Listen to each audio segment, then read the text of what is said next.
Hello and welcome back to the Funfiltered podcast. I am Sam and I am joined as ever by Jordan. Yes, you are.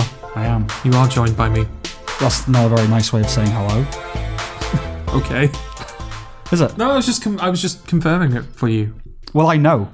Why are you confirming it for me? So how are you, Sam?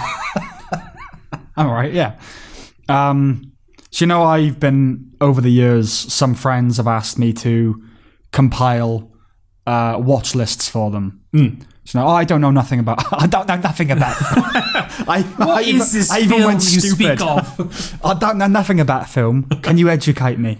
And so, I've usually had kind of a very loose program, starting with films like No Country for Old Men, American Beauty, things like that. Anyway, the point is, after people ask for those lists, they never bother watching the films on them. I see. Right? Or very few. Might watch one or two and then, Have you... what do you chalk that up to? Lethargy. Okay. Well, because, being asked for that sort of thing tends to come from a place of naturally someone who doesn't consider themselves very well up or cultured on their film watching. Or, at the very least, in comparison to you. Yeah. It's like, I'm interested in film, but I know that you know films. Sure. So, share with me your wisdom. Yeah. But I would say that, for example, this is the danger that you face, isn't it, when you give somebody a list of films that they're not accustomed to. I'd say that No Country for Old Men is one of those films you sort of work up to. It's not like, I wouldn't say so. Here's your introduction to cinema, go. Not the cinema, no, Yeah. but I'm not like, these aren't toddlers. No, they're not toddlers, but I do feel like if you're not prepared, I suppose, for No Country for Old Men, the pace of it. Yeah, but that's why it's there first, right? Because topically, it's not difficult to follow. It's a very, very simple story. It is, yeah. But yeah, it's very slow. Yes. So that's the thing that people aren't used to. So that's why it's kind of like a breaking the seal sort of film, I think. Okay. When I say it's you got to build yourself up to it. I'm not claiming it's this dense Yeah. It's not like a French art cinema. It's not complicated. You have to have 3 to 5 years worth of pretension built up before you can even tolerate those films. Yeah. It's more you don't start with it. It's like a level or two above starter great films. What starter then? Because you've got to remember that they've usually seen a lot of the starter good films. Yes. So if you're including things like Shaun of the Dead and things like that, everyone has seen that. Yeah, they have. I suppose American Beauty is not a bad starter one. Yeah. Because that's not slow. No. And it's character focused, which is something that people need to adjust to. But it's not... it's got a sense of humor about it. Yeah. And it has... I don't know. I feel like a general person could watch American Beauty and not be... not miss them. No, but the point of it and what they're supposed to get out of it. Whereas I feel like somebody can watch No Country for Old Men and go, what's the point in that? Well, that's the risk you take, isn't it? Yeah. But I don't think that would come from. I'm choosing the films that did that for me. Yeah. Right. That kind of opened up the new. So Mystic River is always in there because that was my first sort of what I considered mature drama film. There was no. There isn't really no action. Yeah. So even though I'd seen films designed for adults, nothing that was basically just dramatic. Yeah. So that's always in there. Yeah, No Country, American Beauty, The Matrix, depending on whether they've seen that sort of thing. I mean, the reason I think most people stop is just because it's easy. It's the sort of, not quite the hedonic treadmill, but just the falling into old patterns of, it's just easier to watch YouTube, isn't it? Yeah. Just comfortable, or rewatch Friends, or rewatch The Big Bang Theory, or whatever. Yeah. Anyway. Sorry, this sounded like it was setting up an anecdote. It was. Okay. Yes. I sidetracked you. Go. Yeah. The reason I bring it up is because it very rarely works. Okay. And a colleague of my father's asked for some TV recommendations. Okay. So I recommended a bunch, and I recommended they start with Homeland. Right. We're not worthy of the other ones, are we? We're not worthy of knowing what else you recommended. Oh, yeah, but do you want me to just reel off the list? Not the whole list. I was just expecting a couple of... It's like, I recommended him some television. Her. Sexist. Her. Some television. I think I said them. Then they should him. Oh, did I? Yeah. All right. Oh, God. Well, it's the obvious. Breaking Bad, Homeland, The Shield, all the things we've talked about on the... But, leaving out the more esoteric I didn't put down The Leftovers. Yeah. Even 6 Feet Under, I think you need to build yourself up a bit to that. You need to, yeah. Not just for how heavy it is and how kind of thematically, it's a burden almost, isn't it? Like it weighs heavily on you. That's the thing. Like I remember very little of the first episode of 6 Feet Under. Right. What I remember is Claire's musical number. Yeah. And how just unrepresentative that is of the misery that is to come. See, that's the thing. I don't think it's a miserable show in that way. Oh, it gets miserable. There are miserable moments. I'm not going to deny that. I vividly remember that last season being a struggle. Not because of the quality of the show. The show was very good. Yeah. And the ending was, it was kind of like, it's sort of been worth... Yeah. I understand why we were put through this level of misery so we can get to this ending. But it was absolute misery. Gay paintballing is something we've brought up before, right? That's but that's because it's such a disjunct, isn't it? Yeah. I mean, I'm not going to deny that 6 Feet Under is moody. It's just about death. Yeah. But it is a very funny show as well. I think that's something that it shouldn't be neglected. Can be. No, it is. It's often funny. No, I'm not denying that it can be funny. Yes. But it can be just as miserable. Sure. Like the peaks of comedy are the same height as the peaks of misery. Yeah. Well, that's good, isn't it? Okay. But so for you, it was a lot of Shawshank before the redemption. Yes. Okay. I genuinely do think that gay paintballing episode was sort of like a gift. Yeah, like a preemptive, reprieve. like, we know what you're in for, so we'll give you gay paintballing. Yeah. Before you have to sit through the rest of it. Yeah, but like I said, I wouldn't put that on the list, not necessarily because of the subject matter, more just because, like Mystic River, it's just a drama. Yeah. A funny drama. Yeah. It's not action-oriented, it's not doesn't have the Breaking Bad thing, or even the Sopranos thing. No, if you're not down for just pure character work, then it really isn't the show to watch. Yes, so it was kind of more entry-level crime shows that I recommended. But anyway, they start with Homeland, and by all accounts, they really, really like it. Okay. But the highlight of that was, so they finished an episode, one of them went to have a shower or something, came downstairs as his wife was catching up on Coronation Street, and said to her, "How can you watch Coronation Street after we've just been watching..." Now, I don't know the chap. I only know the woman who works for my father. But I've been told that it's a bit of a struggle for him to follow something that's relatively complicated. Okay. Doesn't watch anything like that. It's all just simple stuff. But he really likes Homeland. And it was sort of an epiphany to him to go, yeah, we can't do this anymore. It's ruined now. Yeah. And his wife was watching it and going, yeah, I don't know why I can watch it. So I've successfully ruined soaps for somebody. Okay, all right. Yes. Which is what we're all trying to do. We're all trying to do. Yeah, that's our mission. Ruin soap operas for everyone. Mm-hmm. Yeah. Think we can ruin Marvel as well? Ooh, it's going to take a bit more than Homeland, I think. A little bit. Parasite? The thing is, I was thinking about what would be good entry-level films to show to people. Yeah. I think if Parasite was in English, then maybe that would be a decent entry level, because it's an incredible film and it's very well put together, and it's got all of the hallmarks of great films. It has, it's got themes that are not overplayed, and it's got good characters, and it's got iconography that sticks with you. But it's also just a romp. It's a romp, yeah. It's quite a fun little. The way it moves is very. You move with it. Kind of a tragedy of errors sort of thing, isn't it? Yeah. Because it's a drama, but it kind of has the pace of a comedy almost. Yeah. Oh, I think who was it that coined it? Kind of as a wanky term, screwball drama. Okay. No, Rich Daiwadi. He was talking about Citizen Kane. He said the pace at which that film moves, it's like a comedy. So he kind of coined screwball drama. Right, okay. It's sort of got that going for it. Yeah. Yeah, and it's not boring. No. Or it couldn't be perceived as boring because it's got character work and it's got action and it's got it doesn't stick to one thing. No, and it's funny. Yeah, and it can be funny. The problem there is that you have to conquer the beast that is foreign cinema first. You have to be willing to sit through subtitles, and there are some, less so with Parasite, definitely less so with Bad Genius. I brought this up before, but a lot of foreign films, just the cultural differences that you have to. It feels very different, you know? Yes, but I mean, sometimes in the way they tell their story, and just sometimes in the what is being put before you. Yeah, but naturally there are some foreign films that are basically there's no entryway there. There's zero. I mean, Parasite would be a good gateway film to foreign cinema. Would you agree with that? Yeah, I suppose when I say built up, you have to convince them, I suppose. Yeah. Like, you know, this is it's dubbed, it's subtitled.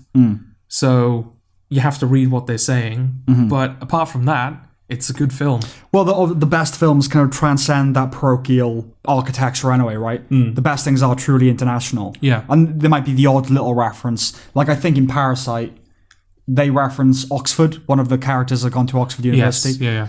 And that is a university in Beijing, I think. Oh, okay. That they've just translated as Oxford. Right, okay. So that we kind of have that cultural touchstone. Okay. The old Pan's Labyrinth, that seems like a good entryway as well. Yeah, well, Pan's Labyrinth is very tonal, isn't it? Yeah. It's more about the atmosphere than the physical, what's happening. And obviously, just kind of the set design and the aesthetic of it. Yeah, that can carry you through the film. You don't need to. You could watch Pan's Labyrinth without subtitles and still get the experience that film is trying to create. Like when the Nazi commander caves in the guy's face with a bottle, you go, he's the villain. Yes, exactly. Yeah. Do you want to talk about Bad Genius now? Shall we do? We haven't done our coming up yet. Oh, we haven't? Yes. No, that's right. Unless this is going to go. No, we'll probably put it where it is. Yes. Okay. Yeah. Coming up. I feedback on the Bad Genius TV show. Complaining about Taylor Swift and influencers and Instagram and all that. And something called Project 2000. A hypothetical movie question about casting choices. The future of Superman. A question about intelligence and zombies. A thrilling installment of Sam's Lexicorner. The recent allegations against Marilyn Manson. Harry, Meghan and the royal family, all that, you know. And a review of Promising Young Woman. Okay, all right. That was the coming up. Yeah. I'll pay my debt to the audience. On the last episodes, we were talking about television from 2020. I said that I've watched like 4 seasons of television compared to your literally thousands of seasons of television that you've watched. Yeah. No, you've watched more television than there is television last year. Yeah. And I said the Bad Genius was something that I missed at the time it came out, but it was something I was going to retroactively go back and see. And I've now done that. I've now watched Bad Genius, the television series. Okay. It's a weird one. My suspicion going in, and from the first 10 minutes of the first episode, was that it was going to be the same story. It was going to be Bad Genius again, but it was going to be elongated and embellished, but for no real reason other than they could now. Bad Genius, sure. And I'm not allowed to do puns. Well, that's not a pun, is it? Well, it's something. It's, you know, it's a joke. It's in the same. It's set up its tent on the same campsite as puns, isn't it?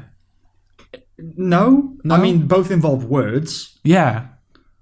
That's what neighbouring techniques are, aren't they? They share a general, like, we use the same symbols for this and this, therefore they're the same thing. No, that wasn't a pun. Okay. It was magnitudes cleverer than a pun. Oh, was it now? Yeah, it was. Bad Genius was more clever than, I don't know, literally any pun that I've done. Bad Genius. Bad Genius. Yeah. That's clever. It's not clever, because it is. It's a pun. It's not a pun. It is a pun. It's not a pun, because I'm not using any different definition of the word. No. Or changing the word. You're I'm elongating it, yes. But I'm elongating it as a result of you saying that it was Bad Genius merely padded out. Anyway. Be silent, Sam, for now. Go on then. Yes, so the TV show is an adaptation of the film. And it does follow pretty much the same story as the film. Okay. Is it an adaptation of the film, or is it a re-adaptation of true events? Okay, here's the thing. I don't know specifically what this film is based on. It does say that, when I say that, it says that it's inspired by true events. And I don't know what specific event the film is adapting. Right. Or whether, because I think I saw like a brief article saying that the director heard about like this cheating syndicate in China. Right. So I don't know if there's like a specific event that he's adapting. It was... or whether it's just the fact that he heard the Chinese students were cheating, and I'm worried. I am worried because I mentioned China, and now you're giggling as if like, oh, I know what I'm going to say next. Because you said you heard about the syndicate. Was it a cheating syndicate, or was that just the name of the syndicate?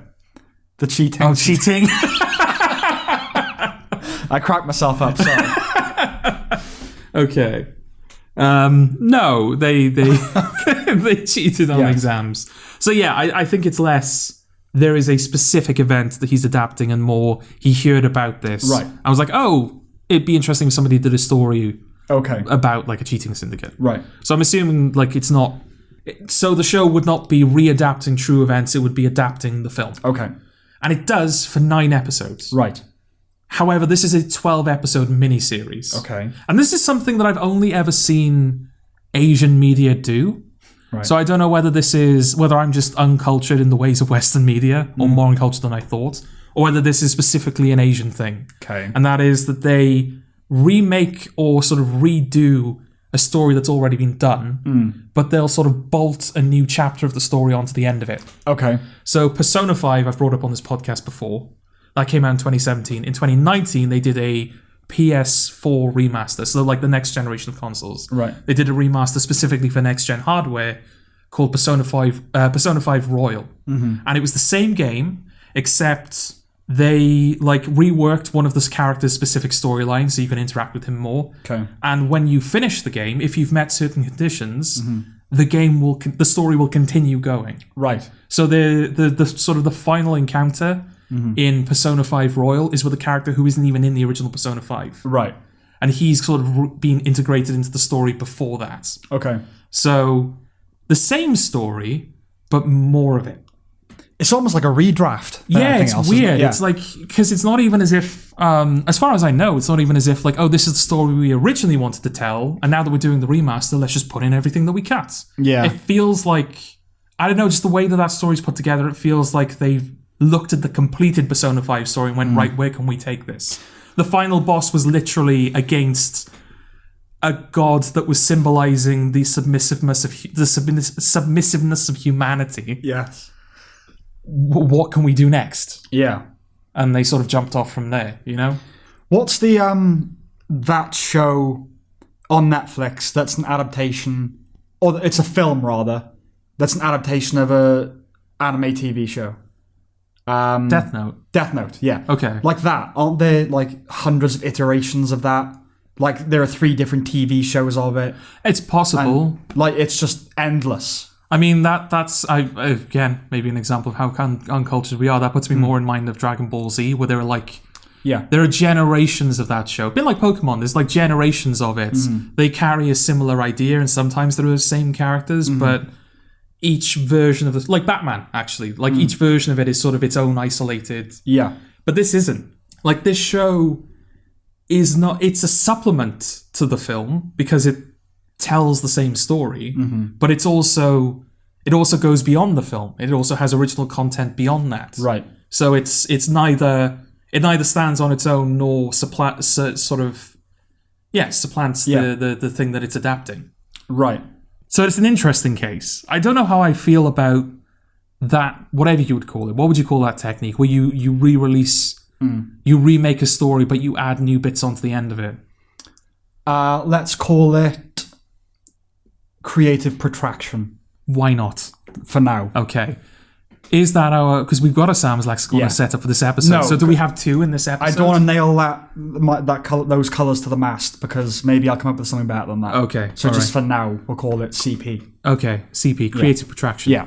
Okay. Yeah, I don't know how I feel about creative protraction as an idea. It's strange. It feels like because it sort of renders the original material inert. It can like, why would you play the original Persona 5 if Persona 5 Royal is a thing? You know? Okay, yeah, in a game sense, maybe. But I feel like with films, when they say featuring previously unseen footage, it wasn't important then. No, well, that's different, because that's usually from the same production, isn't it? It's usually... It's the director's cut. Yeah. It's stuff that we shot, and it was supposed to go in the original story, but it never made it into the final product. Okay. And now we're reintroducing it. Whereas this is material that was devised after the show's created. It's sort of along the same continuum, though, right? As in, we're going to tell the same story. We're now just going to add in chunks that either wouldn't have occurred to us before, or that we're now deciding to do. Yeah. Either way, unless you're doing something wildly different with it, you are just elongating the thing that we already had the necessary elements for bad genius. Yeah.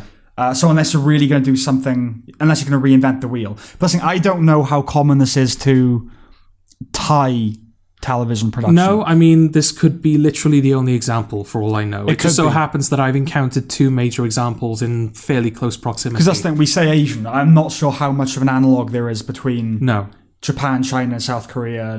Thailand. And all that. I mean, this is basically, I think, the first thing I've ever seen from Thailand. I don't know if I've seen anything else. Yeah, exactly. From there. So, okay. So what's the extra stuff? So the story, like I said, the story of the film ends around episode 9. And at the end of the film, so the climax of the film is the team that has been assembled, they go to Australia to cheat on the STIC exams, which are exams that people take in order to be able to apply to universities abroad. Right. The idea is that they're going to go to Australia because it's several hours ahead time zone-wise than Thailand, so they can do the exam, memorize the answers, send them back to Thailand so that people in Thailand can go into the exam with the correct answers before it's even started. Yeah. In the film, the heist is successfully pulled off, even though one of them gets caught. And after she the main character, Lynn, after she has a conversation with her co-conspirator, Bank, who was caught, he's saying, like, I want to do it again. I want to keep cheating because I was caught and they didn't send me to jail. Right. They just banned me from doing the exam. We could literally make millions of dollars. Okay. Without any consequences whatsoever, because they can't send us to jail for cheating on exams. And she realizes two things. She realizes, I've corrupted Bank. Right. Because Bank is like the most morally good character in that show. Ironic. I suppose, yeah. He's dirt poor. He works for a living. Ironic. Why is it ironic? Where's Bank? Okay, all right. I'm always suspicious with you is the problem. Especially it's going to get racial. Yeah, we're talking about foreign cinema and foreign cultures and all that. Whenever you say something and you start giggling to yourself, it's like, oh no, what am I going to have to answer for in 30 years now? Yeah. Oh well, at least that fear implies that we become people. So I suppose, yeah. I don't know what's scarier, the fact that one day we'll have to answer for what you've said, or one day we won't. We'll never have to. Yeah. No one cares. Apathy. Yeah. Go on. Yeah, we say to an audience of two or however like many there is. Anyway, yeah. So Bank is he's dirt poor. He finds out that they're cheating on exams and he's appalled by it. But because he's like incredible at memorization and he's as smart as Lynn is, they have to get him involved in the scheme. And they sort of lie and cheat to do it. Right. So Bank has been sort of pulled into these events against his will, but he's become the most corrupted by them. Yeah. So she's like, okay, we're in too deep. And also I think she sees this future. Does she bail him out? Oh, because money. Because he's Bank. Because he's Bank. Yeah. Oh, bank bailouts. Yeah. I'm just going to have to stop talking about the show at some point now, aren't I? I just latched onto the Again, bank. I bring back puns. I'm not allowed to do them. Yeah, but that's clever though, isn't it? It's not as clever as some of the stuff I've come up with. And you're Isn't like, it? no. Isn't it? No. Okay. I don't think so. All right. Get involved, audience, I suppose. Yeah. Which do you think? Yours are laboured. Yours are just, Yeah, because I had to come up with like 10 an episode. Yeah. Well, you didn't have to, did you? Yeah, I did. We didn't. I did. I had a moral obligation. To whom? To myself. Okay. To come up with puns. All right, go on. I'll drop the Bank thing. Okay. All right. So the first thing is she's corrupted this person who was seemingly incorruptible. And secondly, it's, I see this future stretching out ahead of us where we're just going to be committing crimes forevermore. What is it, Sam? What is wrong with you? I'm fine. It's something that you've said. It's just, obviously, the audience won't know. After I made the Bank bailout joke, I did a little run around the room. Yeah. And I just can't get... a literal victory lap. I can't get it out of my head, that's all. Okay. But go on. Right. Okay. No, I'm going to give you a minute. No, I'm fine. I'm fine, honestly. I've had Chinese and hyperactive. Continue. Why are you zipping up your hood and like hiding yourself? So you can't see my mouth. Right, are you that confident that you won't be able to contain yourself going forward? No, I'll be alright. Yeah? Go on. Yeah. Okay, alright. I don't know. I've completely lost the thread of what I was saying. Okay. It's all your fault, Sam. Right. Well, Bank, she corrupted him. Yeah. Go from there. Right, okay. She corrupted him, and also she sees a life of herself cheating on exams, and she's like, I can't do this anymore. Yes. So she goes to the exam invigilators and confesses everything. And that's how the film ends. It's her going into the room and beginning her confession. Okay. The show gets to the point where they're doing the aesthetic exams, Bank gets caught, all of that's the same. But Lynn ends up going back to Thailand. She meets up with her mother, because her mother's not alive in the film, but she is in the show. Right. And she's living in Australia. Because this is a problem with the show. They seem to... It felt like they needed to set everything up. Okay. Things where it didn't feel like they needed setting up. And I don't know whether that was just a factor of the extra time that they had. Probably. So, for example, during the aesthetic exam, on the final section, there's like... it's multiple choice, and then there's also an essay that they have to write. But by that point, they'll have all of the answers. Yeah. But there's going to be like another 40 minutes where they're not allowed to leave the room. So they have to find a way of getting out of the room early. Now in the film, Lynn says to Bank, "Can you be sick?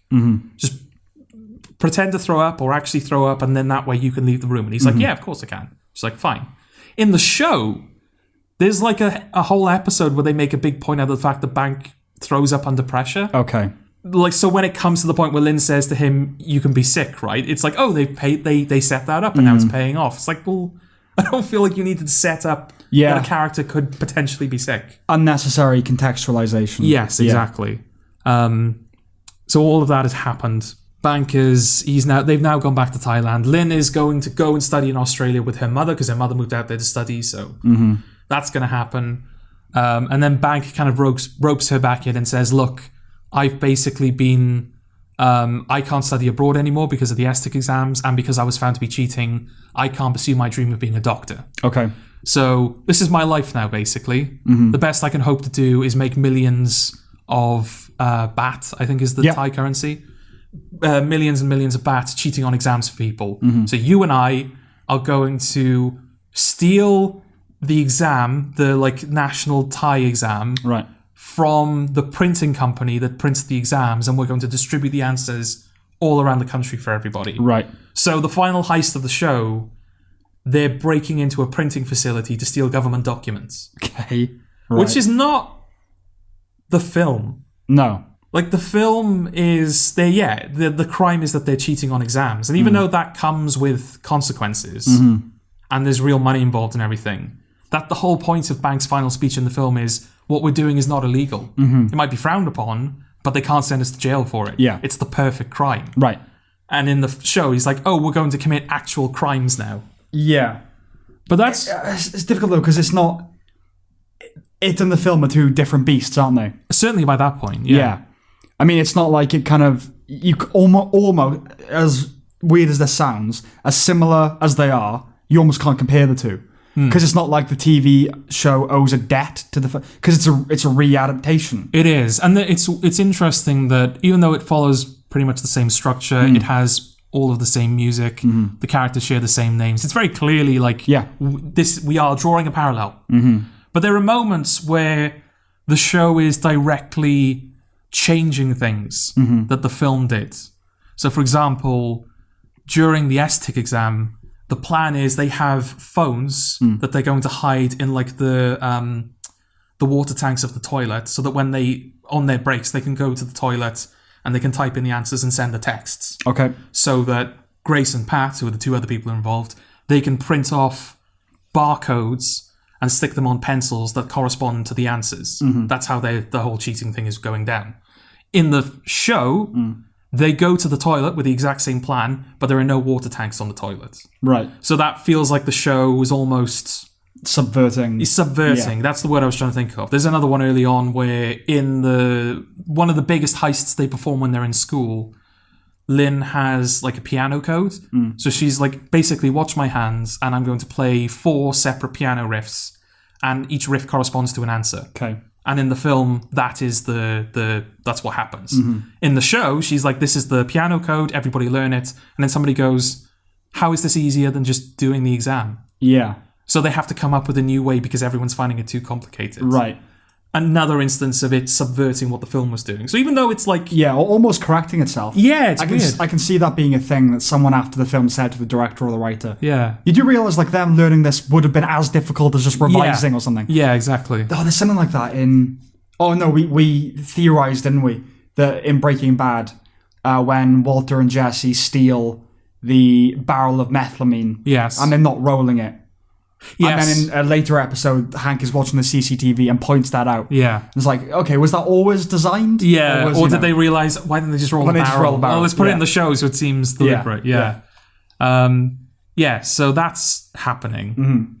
And yeah, the last 3 episodes, which are this additional heist that they're performing, Lynn is the main character of the film, right? She is the titular bad genius because she's the one who decides to help her friend cheat, and then her friend Grace tells her boyfriend Pat, and he's like, I want to cheat, I'm going to get other people involved as well. And then that's when it sort of steamrolls into being a sort of school-wide thing that ends up going national when they do the ESTIC exams, all sort of orchestrated by Lynn. She's either the one who decides to do these things, or she... when the circumstances are thrust upon her, like Pat saying, I'm going to cheat off you, basically, she's the one who devises all of the plans. Very much an agent of the film all the way through. Right. When episode 10 rolls around and we're doing this final heist, she ends up being sidelined for most of the story. Right. Like in the 11th episode, which is when the actual heist is being performed, and it's all going wrong because it's the final heist of a heist movie, or a heist story. Lynn isn't even in that episode. She's just like off screen in a van. Okay. It's Bank that becomes the main character. Right. Which is strange because like I said, Lynn is the agent of everything that happens in that film. Pat and Grace are like the idiots who sort of get caught up in it as well, but like Grace is like Lynn's best friend. She's the first person who Lynn helps to cheat. And Pat is her boyfriend. He has the money, so he's able to pay for all of these like schemes that they need to help people cheat. But they're like the heart of it, I suppose. They're the people that you're supposed to connect with. Right. And then Bank is sort of the cautionary tale. He is Lynn, but he at the beginning of the story, he is better than Lynn, and by the end, he's worse than Lynn. And that is what causes Lynn to snap out of this, she confesses so she can leave this world behind. So it's weird that they've made Bank the main character, effectively. That he's doing everything. He's doing the planning. He's stepping in when things are going wrong. He's like doing things behind their back. And yeah, Lynn is barely a part of it. It still ends with her going to the exam invigilators and confessing everything. Okay. Which is another problem, is that the show all the way through is adding all of these different details that basically end up getting us back to the same place anyway. Which is a problem, right? Because if you're adapting something, you don't want to just add more stuff to achieve what the film or what the previous source material already did. Because what's the point? The film did it better. Yes. Like the film is less than 2 hours long, and it told most of what this 12-episode TV show did much better. That's another problem as well, is all of the new stuff that they've added is sort of orbiting around Pat and Grace, like their relationship. It's really fleshing out them as people. Because again, they're the heart of that story, so who you're supposed to connect with. But it's all very soap opera-y. Okay, right. Because the film, it's a crime thriller. Bad Genius is a crime thriller story, and it moves so rapidly, and you get caught up in it. It's very plot heavy. And then in the show, like, I think Grace cries basically every scene she's in. Right. Like literally the final episode, the 12th episode, after everything has gone wrong and they're sort of paying the price of what they've done. Every single scene, every character is crying. Okay. All the way through. Right. It's just frustrating. So frustrating. So yeah, I didn't like the show. No, that's clear. Okay, all right. Yeah. I love the film. I didn't like the show. I don't really know what the show was for. Money. I suppose, but... Isn't it the highest grossing Thai film of all time or something? Oh, well, it was the highest grossing of that year, definitely. I think it's pretty high up in the, the overall statistics. Like I said before, it's baffling that there's no Western release, not even a Western remake. Although I think there might be talks of it at the very least. Okay. So I don't know if it's actually in production. So yeah, I don't really... I suppose other than the money... Like this show didn't really need to exist. Yeah. I want to ask you a question as well. How does the main cast of a TV show work? As in who? Okay, what? Ask me. Because this being a TV show, it has a main cast. Yes. Right? But who ends up in the main cast doesn't make sense to me. Okay. Lynn, Pat, Bank, Grace, that makes sense. They're the main four. Yeah. Lynn's mother, the headmistress of the school that they're in, like Tong, who's a guy that is part of the cheating syndicate that Pat is in. And also there's this subplot where Grace helps somebody cheat on an exam and that ends up going wrong. But because she doesn't want to confess it to Lynn, she gets Tong to confess on her behalf. Right. But he says, I will only do it if you give me sexual favors. Right. So there's this like whole subplot going on. Like him being in the main cast, all of that stuff makes sense, right? Okay. There's a teacher in the first episode that is helping his students cheat by giving them the exam results. And that's sort of what prompts Lynn to help Grace, because it's like, oh, well, if the teacher is going to cheat us first, let's cheat him back. Right. By me giving Grace the answers and eventually Pat. And Pat ends up getting that teacher fired because he's worried that the teacher will tell the teacher what's going on even after Lynn has like threatened him, basically. He's only in that first episode. Right. But he's in the main cast. Okay.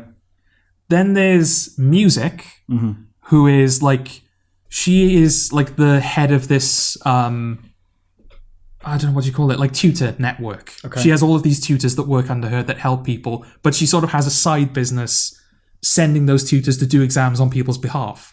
So she's what sort of, in the film, Lynn just came up with these ideas on her own, but Music is sort of her entryway into that world in the show. But she's literally in 2 scenes in the entire show. Okay. But she's in the main cast.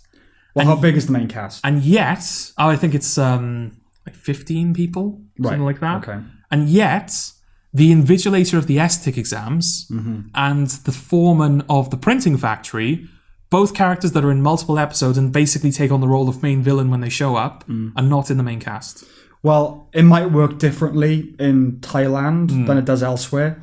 I mean, in Britain, we don't really do main casts. Well, not something shows that we do. barely last long enough to have a main cast, do they? No, but I mean, there's not even... There's no distinction between kind of recurring and main, basically. Okay. It's mainly a thing in America. And that runs the gamut from the same 4 people are the main cast, no matter who else you add into the story. Yeah. These are the 4. And then there are shows like Game of Thrones, where basically everyone was in the main cast. Yes. It doesn't really mean anything. I mean, I think what it used to mean is money. Like how much the actors were paid, for one thing. Yeah. So, being bumped up to main cast was a pay bump, as well as the fact that there's probably a contractual thing about you have to appear in these amount of episodes to qualify. But yes, that usually means, and sometimes it's because the writers haven't figured out exactly how they want to use the characters in the season. Right. So someone who's a main cast member might be killed off after 3 episodes. Okay. And then there's another character who's in every episode that is inexplicably recurring. Yeah. And that will be because they just didn't know going into it that things are going to turn out that way. Okay. So there's no real rhyme or reason to main casts. Okay. I mean, the teacher that just turned up in the first episode, I wouldn't be surprised if he was a Thai celebrity. It seems like the kind of person cast. That makes sense. Yeah. So possibly that, I don't know. Okay.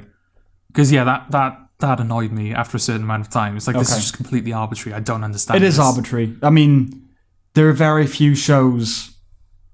Breaking Bad is pretty much the only show that ever did it right. Okay. Like everyone who should have been in the main cast was. Yeah. Well, there's only like 7 characters over the course of that entire show. Yeah, right? like maybe 8 was kind of the max, because like Todd and Lydia became main cast members toward the end. But yeah, very few do it in a way that makes sense, other than shows like Friends or Seinfeld, where it is just those 6. Right. Okay. So that frustrated me. Obviously, like I said, the fact, like little things like the fact that they needed to set up that Bank would throw up under pressure, which is something that they never bring up after the ESTIC exam. Right. Because he doesn't even have to throw up, because they catch him before he has the opportunity to throw up and leave the exam early. So that doesn't even come into play. Although, in fairness, I don't think it did in the film either. But during the final heist, where they're they've literally broken into a government facility. Every single facet of their plan has gone wrong, and Bank has to go into the facility himself to kind of help get things back on track. The most high-pressure situation that character has probably been in his entire life. He doesn't throw up once. Right. He doesn't even, like... Gag. Yeah, as far as I remember, he didn't even look like he was going to throw up. He was just, like, sweating a lot, which everyone in Bad Genius sweats all the time for some reason. Well, it's tropical, isn't it? Is it? Thailand? Or subtropical, mainly. Okay. Not tropical. What's the word for it? Or maybe it is tropical. Yeah. Or it's like jungle country. Oh, okay. Yeah. Oh, maybe like just the places that they show in the show doesn't reflect how tropical it is. Because that's another thing that was annoying. The film, the world felt incredibly lived in. It's sort of like Parasite. It's like, oh, these are real places. Ironically, because I think the street that they live in is like a set or something, right? The house. The house is, it's all like a set. But it's like, no, this is a real place that I'm sure exists.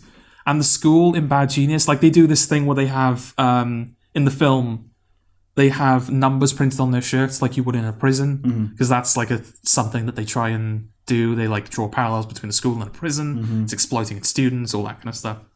And it looks like a school. Any school that's like being run down over the years and that kind of thing. Whereas in the show, it has these like massive, hyperbolically clean rooms that have no furnishings whatsoever. Not just in the school, but like in the exam rooms that they take. Some of the houses are like this as well. They're just like massive. Like these locations don't exist in real life. These are just places that they thought, it looks like places that they were able to film in. So I found that irritating. Although what I found funny was there's a scene when they first go to Australia, where it's like the scene where Lynn and Bank are sort of expressing that they actually kind of have feelings for each other. It's just before the aesthetic exam. So it takes on a poignancy later in the film when circumstances cause them to fly apart. It's like, oh, finally they're confessing, but no, it's not like that. So they're on this they're in this very specific location, which is like this overlook that's like underneath a bridge where you can see Sydney Harbour and the Opera House, and it's this, I assume, like a known touristy attraction in Australia. And in the film, obviously the sun is shining and it's very picturesque, and the characters look like they're enjoying themselves there. In the show, it's pissing down with rain. Okay. And I'm assuming they went to film on location, and just on that day in particular, for some reason, it was just raining. Luck was against them. Luck was against them. Yeah. So I thought that was kind of funny that like the film, it looked as I'm sure they imagined it, and in the show, it was like raining. Like it wasn't even cinematic rain. It was like misty, like picking rain. Yeah. So yeah, I found that funny. You obviously didn't. Well, what? No, I didn't. You didn't react. Oh, well, it's not ha-ha funny, is it? No. I just it's like a ha-ha. That's Well, I did circumstances worked against the show. I did say it's a metaphor. Yes. Okay. Carry on. All right. Okay. I think that's everything I've got, actually. Okay. A lot of the heists that they carry out fail. I don't think they do in the film. I think like half of them do in the film, maybe, but they always lead to like bigger things. It's always like, right, lessons learned, let's do it properly next time. Whereas in the film, in the show, like every single heist that they do fails. Right. So it just comes across as the characters just being completely naive. Inept. That they're like inept, definitely. Yeah. But yeah, just like, oh, this time we'll learn from our mistakes, and it ends up going worse than the last time they tried to cheat. Right. They're trying to do like the dominoes thing, aren't they? I suppose, but it just comes across as depressing at the end when like when the characters have been caught by the police, because obviously they've committed actual crimes now. So they've been caught by the police, and like one of them goes to prison, and like Grace and Pat are forced apart, so they're not able to see each other anymore, and like they're paying it's the hefty toll that a character would pay at the end of like Goodfellas. Right. Or got like a crime mafia movie. Right. It's like, I've had a lifetime of luxury and getting away with it, and now my time is finally up. But they never got to reap the benefits of anything they were doing, because every time they like tried to pull something off, it always went wrong. So they never even had that life of luxury they're now being deprived of. Yeah. So it just comes across as like, oh God, this is just, I know like... Yeah, you got nothing out of this. Yeah, I know like, oh, crime doesn't pay, but... Well, it has to for a bit, though. Yeah, it has to for a bit, so that when it eventually doesn't pay, it feels all the more weighty. It does, though, doesn't it? Crime does pay. Oh, yeah. Like, ultimately, yeah, it does. Yeah. It does. Yeah. No, getting caught doesn't pay. No. The crime itself pays quite lucratively. Quite a lot. Yeah. All right, so you wouldn't recommend... I wouldn't recommend the show. Is there going to be a second season? It ends pretty conclusively. Okay. Like you say that. It's I suppose it's open-ended enough in the sense that like all of the characters could come back to do more. But I think it literally ends with Lynn going to visit bank. Spoiler alert. It literally ends with, I mean, like these aren't spoilers for the film. Go watch the film instead. Don't watch the show. But it ends with Lynn going to visit Bank in prison, and she's like, I have one final plan that I want everybody to be involved in. I'm gonna get a job at the Ministry of Education and initiate system-wide reform. I need you, Bank, I need you to become the Prime Minister of the country. Right. So it's like that's where the show is leaving these characters. Okay. So I suppose season 2 you could do them climbing the ladder, but in terms of the story Bad Genius, there's no more mileage left in it in the show universe. I mean, they've run out by the end of it, by the sounds of it. That's a bit kind of illogical conclusion, sort of. Yeah, the absurd ne plus ultra, what's called reductio ad absurdum. Yeah, it's like, it's about cheating and tests and education. Yeah, right, and it's about this kind of devious cheat. Yeah, who's kind of, like the system was cheating her all along, so she decided to cheat back. She's gaming the system. Yeah, and what's the ultimate way to game the system? To like control it or whatever. Yeah, it's just like right, but it's not that. It's not like I'm going to control the system. Yeah, it's I'm going to change the system. Change I'm going to drive the cheaters. Yeah, you need to be the person who can change it, control it from within, sort of thing. Yeah. All right.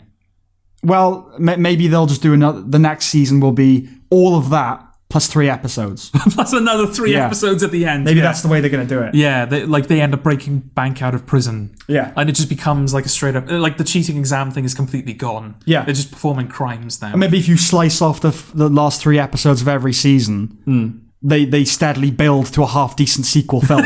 Maybe, you know? Yeah.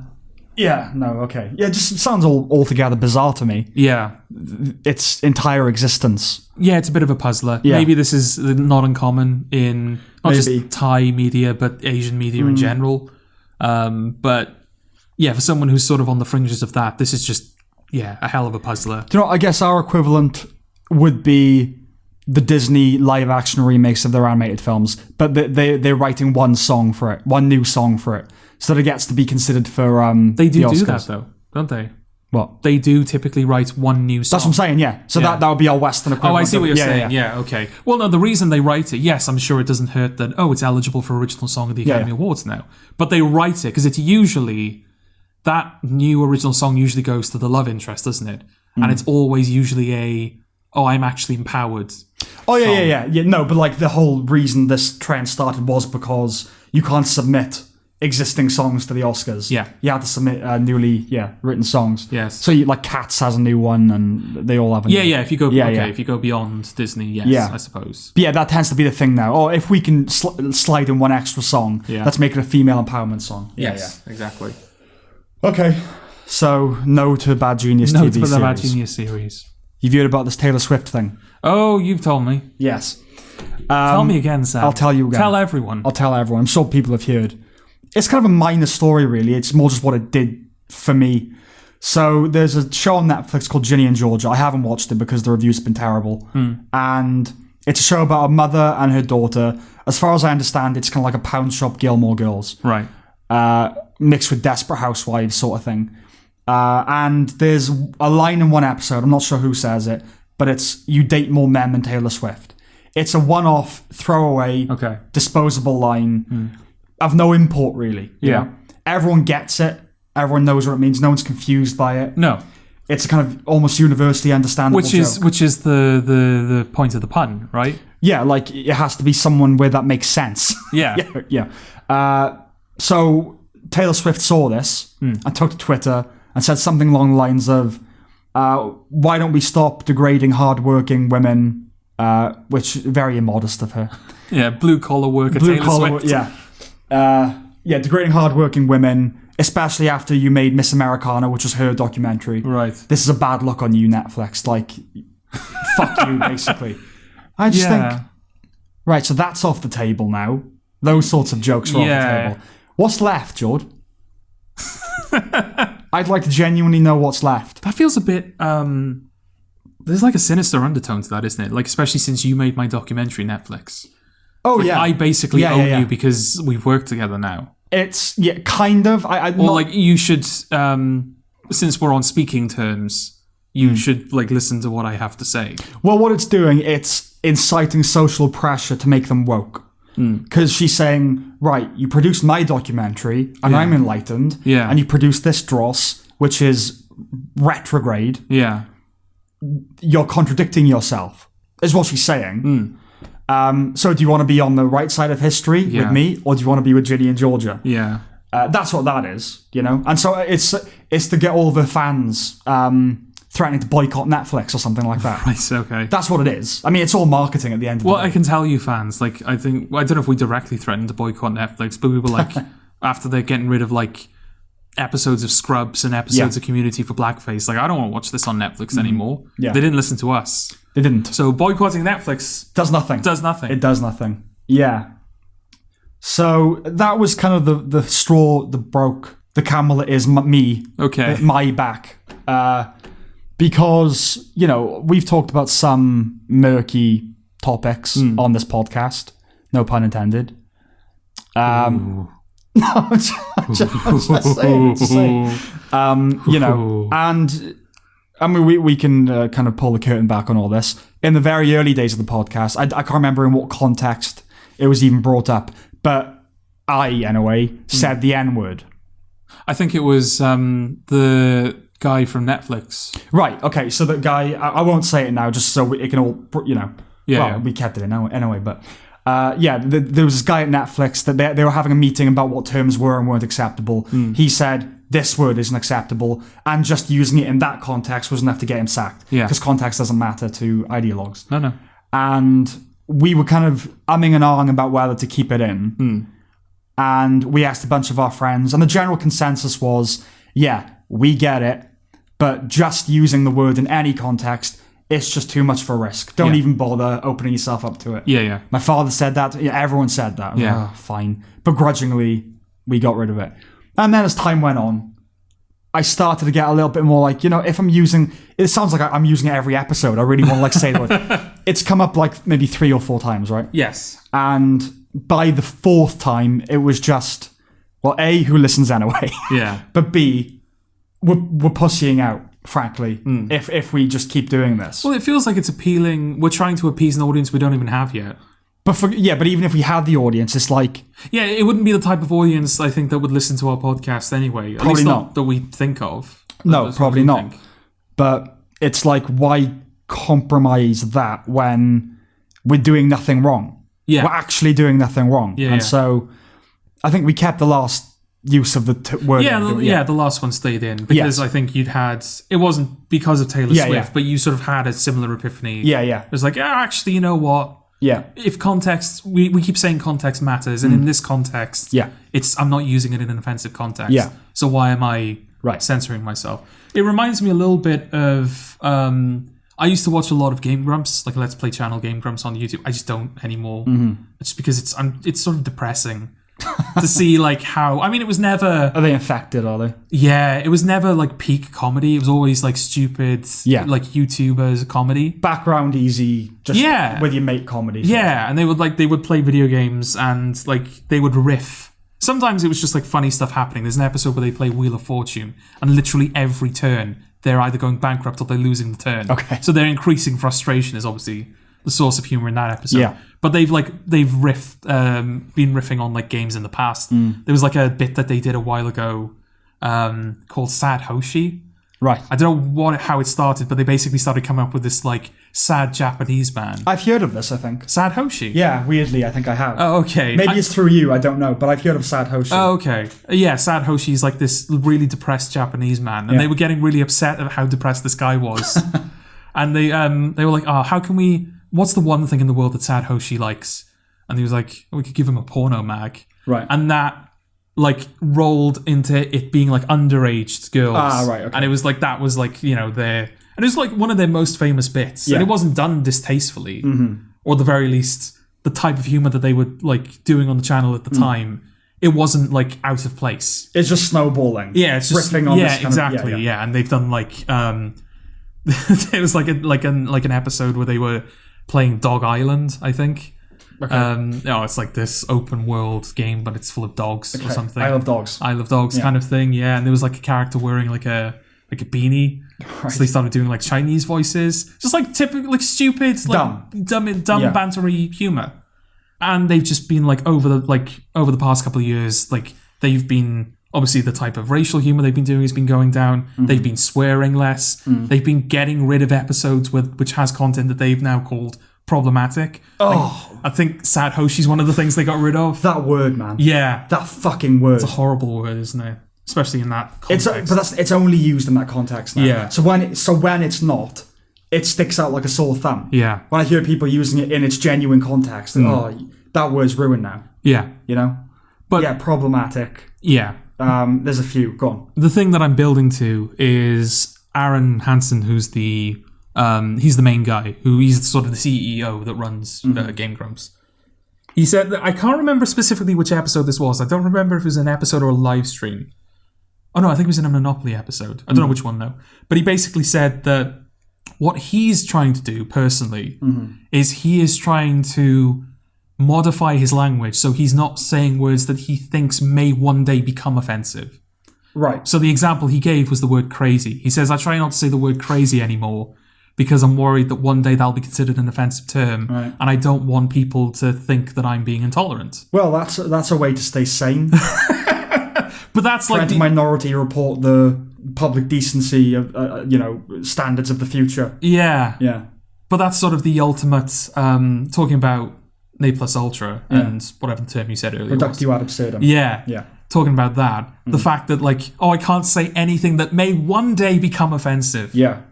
That's sort of pinnacle, isn't it? If you've ever said anything vaguely, I don't know, prodding fun or lighthearted or otherwise against the Chinese, that's going to date badly. Oh, yeah. That would be my prediction. Yeah. We'll all be under that jackboot.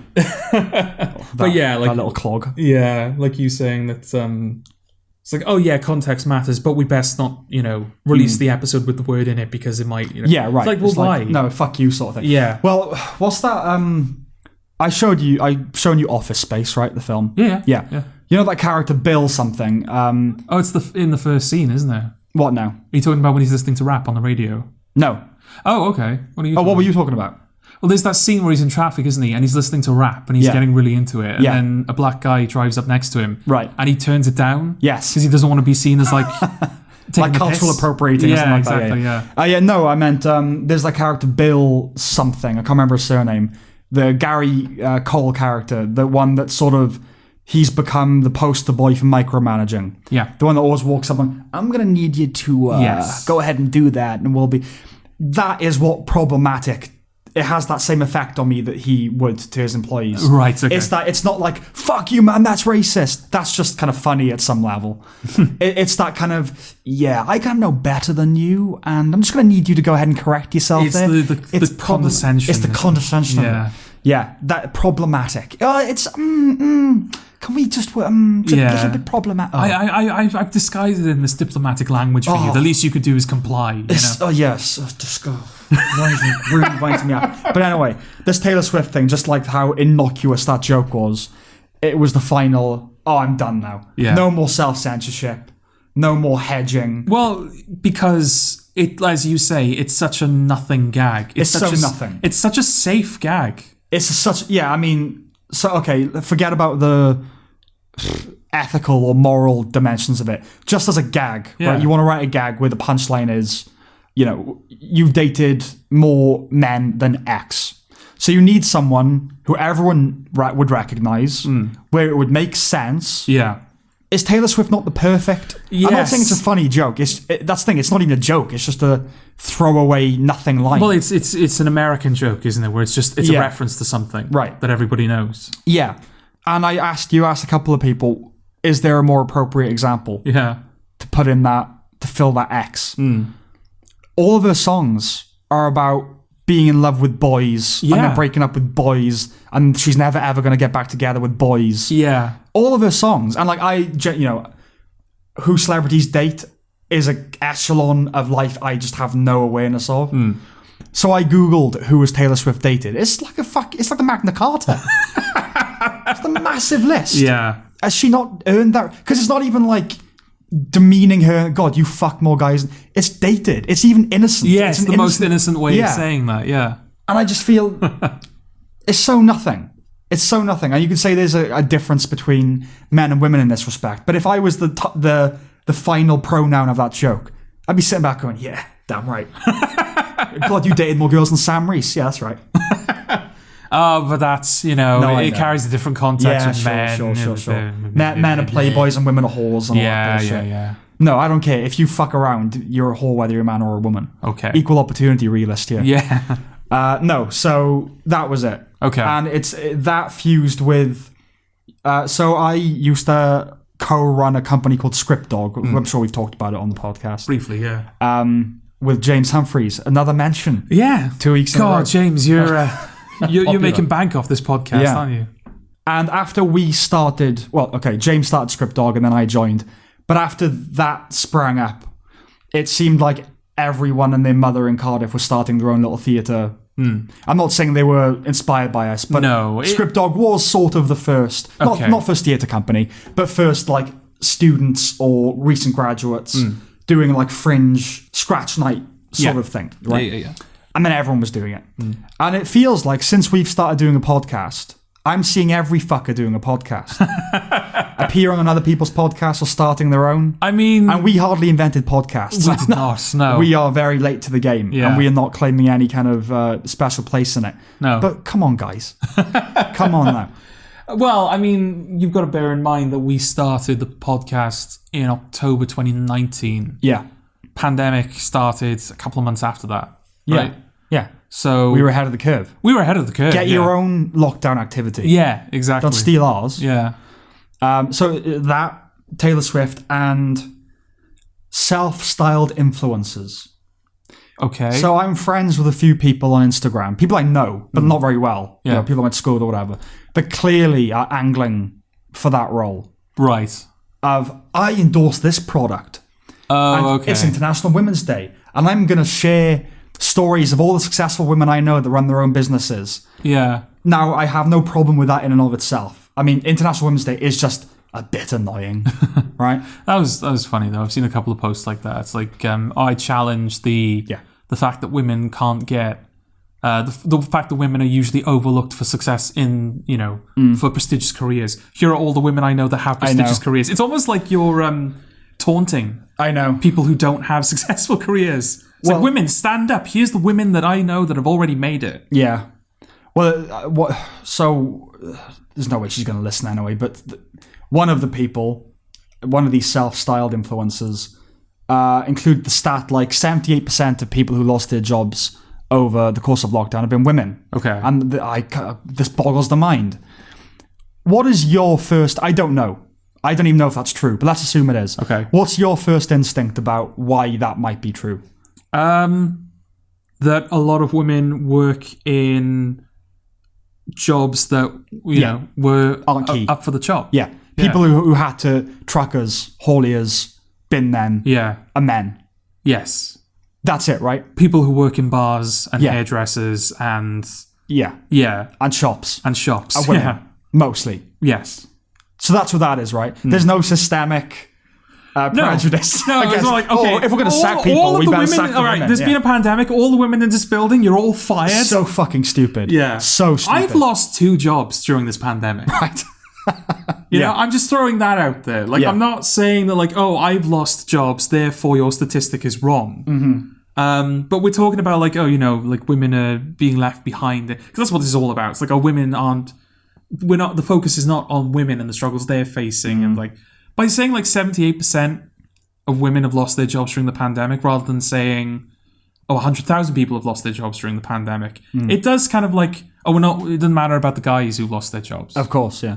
of course. Like, that's not the important thing here. Well, I know you wanted to talk about it. We won't quite get there yet, but recently was the interview with Meghan and Harry, right? Yes, yeah. And a lot of she claimed that she was suicidal, and I've got no reason not to believe her.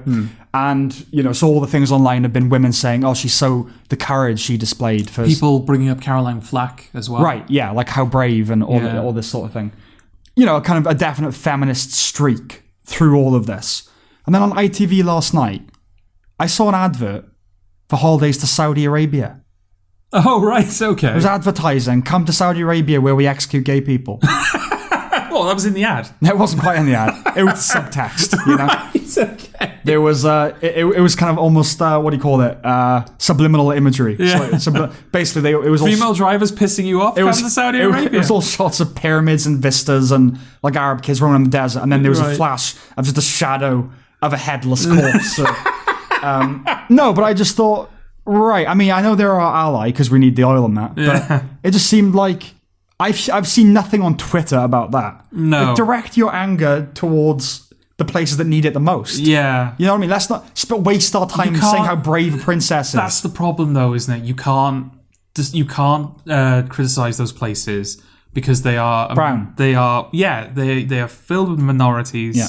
Not within their own, not within the country. Not within their own country, but within the context of our country, they're filled with minorities. And who are we to impose on the ways of their culture and their religion or whatever it is that governs them to kill the gays and oppress the women? Stupid thinking. So I actually came up with this possibility a while ago. I don't know how practical the implementation is, but this all has crystallized it for me. Okay. I'm calling it Project 2000. Okay. And it's basically returning to the way we were in the year 2000, at the turn of the millennium. Right. So, obviously, we can't go back to dial-up. That's just impossible, right? Yeah. We can't do that. There are concessions that are required. I don't expect people to ditch their smartphones. I just think this is my idea for it, my conception of it. Okay. Just use the apps or the features, not the apps, the features that would have been present back then. So you can use your phone to text or call people or play Snake, but nothing else. Okay. Because I think we've talked about this before. That era was the sweet spot in loads of different ways. Yeah. And I wish we were this age then. Yeah. Race was kind of sorted. Not totally, obviously, but in the Western world. You could have an action movie starring a black guy and an Asian guy, and they made jokes about their race and each other, and you didn't blink an eye. No one thought anything about it. Now, I imagine this will be a project of one. I don't imagine this catching on. And obviously, it's not going to change the state of society.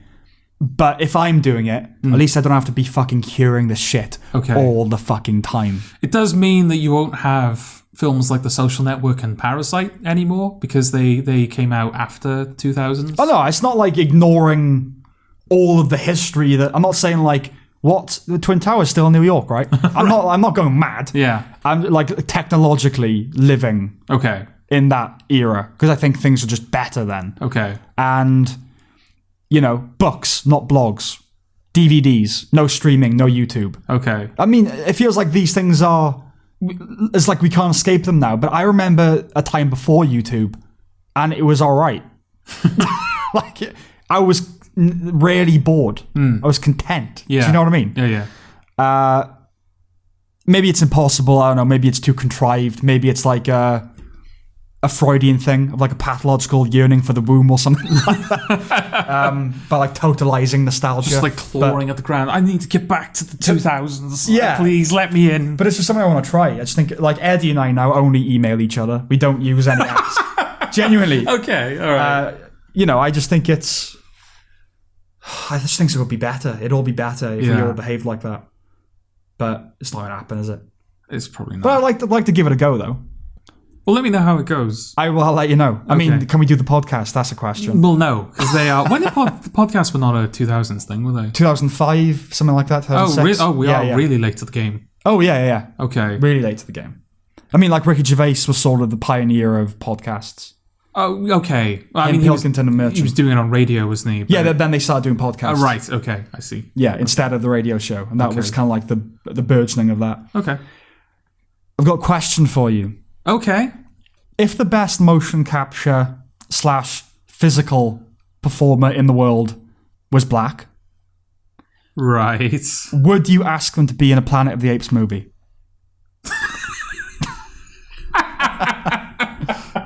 What are you doing to me this episode, Sam? It struck me the other day. I was like, what if Andy Serkis... Talking about murky subjects. Like, Hello. Yeah. It's like last episode, like, we were just talking about TV. Yeah. You know, it's like, oh, yeah, I watch this, I watch that. Now it's like, this is about race, this is about gender, this is about, you know. Mate, I'd love to live in a world where these weren't considerations. Yeah. But no, it's of vital social importance that you tell me, would you cast a black actor in a Planet of the Apes film? Because I think in Tim Burton's 2001 Planet of the Apes... Michael Clark Duncan's in it as a gorilla or something. Yeah, he's the, like... He's like a guard. He's the main one, the main gorilla general. He? Yeah. Oh, yeah, the main kind of sidekick, yeah? But Tim Roth is the bad guy, isn't he? Tim Roth is the bad guy, but I think Michael Clark Duncan is high up in the ape military. He's his lieutenant. Yeah. The gorilla military. The gorilla tree. The gorilla tree. The gorilla tree.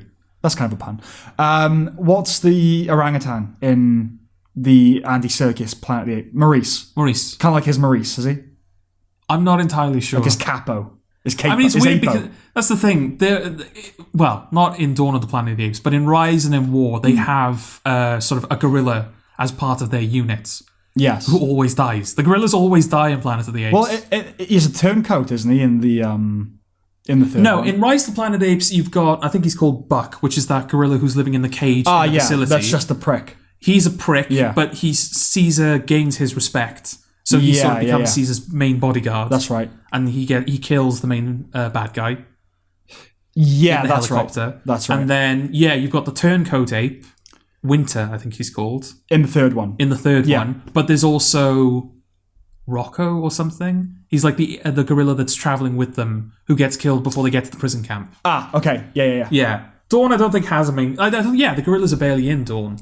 Yeah. Which is like my one weird gripe. There's not enough gorillas. Yeah. Like you've got Cobra, you've got the human characters, you've got that tension between all of the different parties. It's not as if that film is worse off for not having gorillas in it. No. And it's got Kerry Russell in it as well. It's got Kerry Russell in it as well, yeah. I just think it's nicer if you had we've got the main apes, we've got the main orangutan, we've got a main gorilla, but not in Dawn. No. They don't have him in Dawn. No.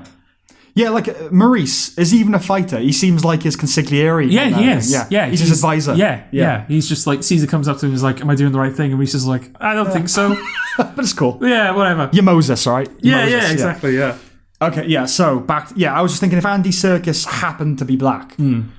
The greatest mocap actor in the world. We're using Andy Serkis because he's the most iconic mocap actor in the world. Like and he's the best, right? Probably. I mean, there might be unsung heroes of the industry. Maybe. I mean, Terry Notary obviously is I think plays Maurice. Yeah. And there's a film called The Square, which is like a Scandinavian film from 2014. Yeah. It's like an artsy film, but there's a scene where you have all these bougie, this massive dinner hall, and all these men in tuxedos and the ladies having dinner. Yeah. And he's kind of like a performance artist, and he just walks in pretending to be an ape. Yeah. It's just him with shirtless, but he's going up to all the rich people and just causing a scene. And it's like Homer. What? It sounded a bit like Mark Simpson. Homie. Yeah. Homie. I was being an ape. There was something about it that reminded me of Mark Simpson. All right. Homie. Yeah, and he just kind of fucks up the party, basically. Yeah.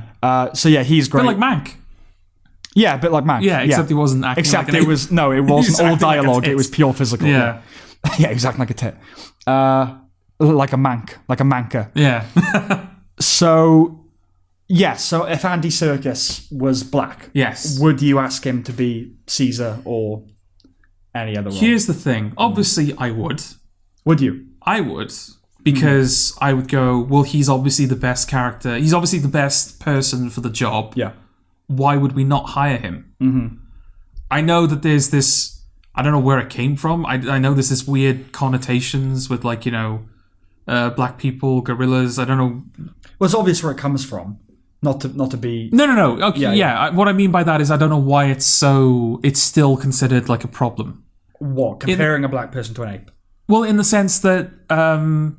Get over it. No, I didn't mean like that. What I meant was you've got Sing, right, which is the animated film that came out in 2016, in which there is a gorilla in the film whose father is in jail. And... that got a lot of backlash because people are saying like, "Oh, the gorilla's in jail. Are you like making a thing about black people?" And it's like very obviously not, because I think the father's played by Peter Serafinowicz and the kid's Taron Egerton. Not black people, not even remotely.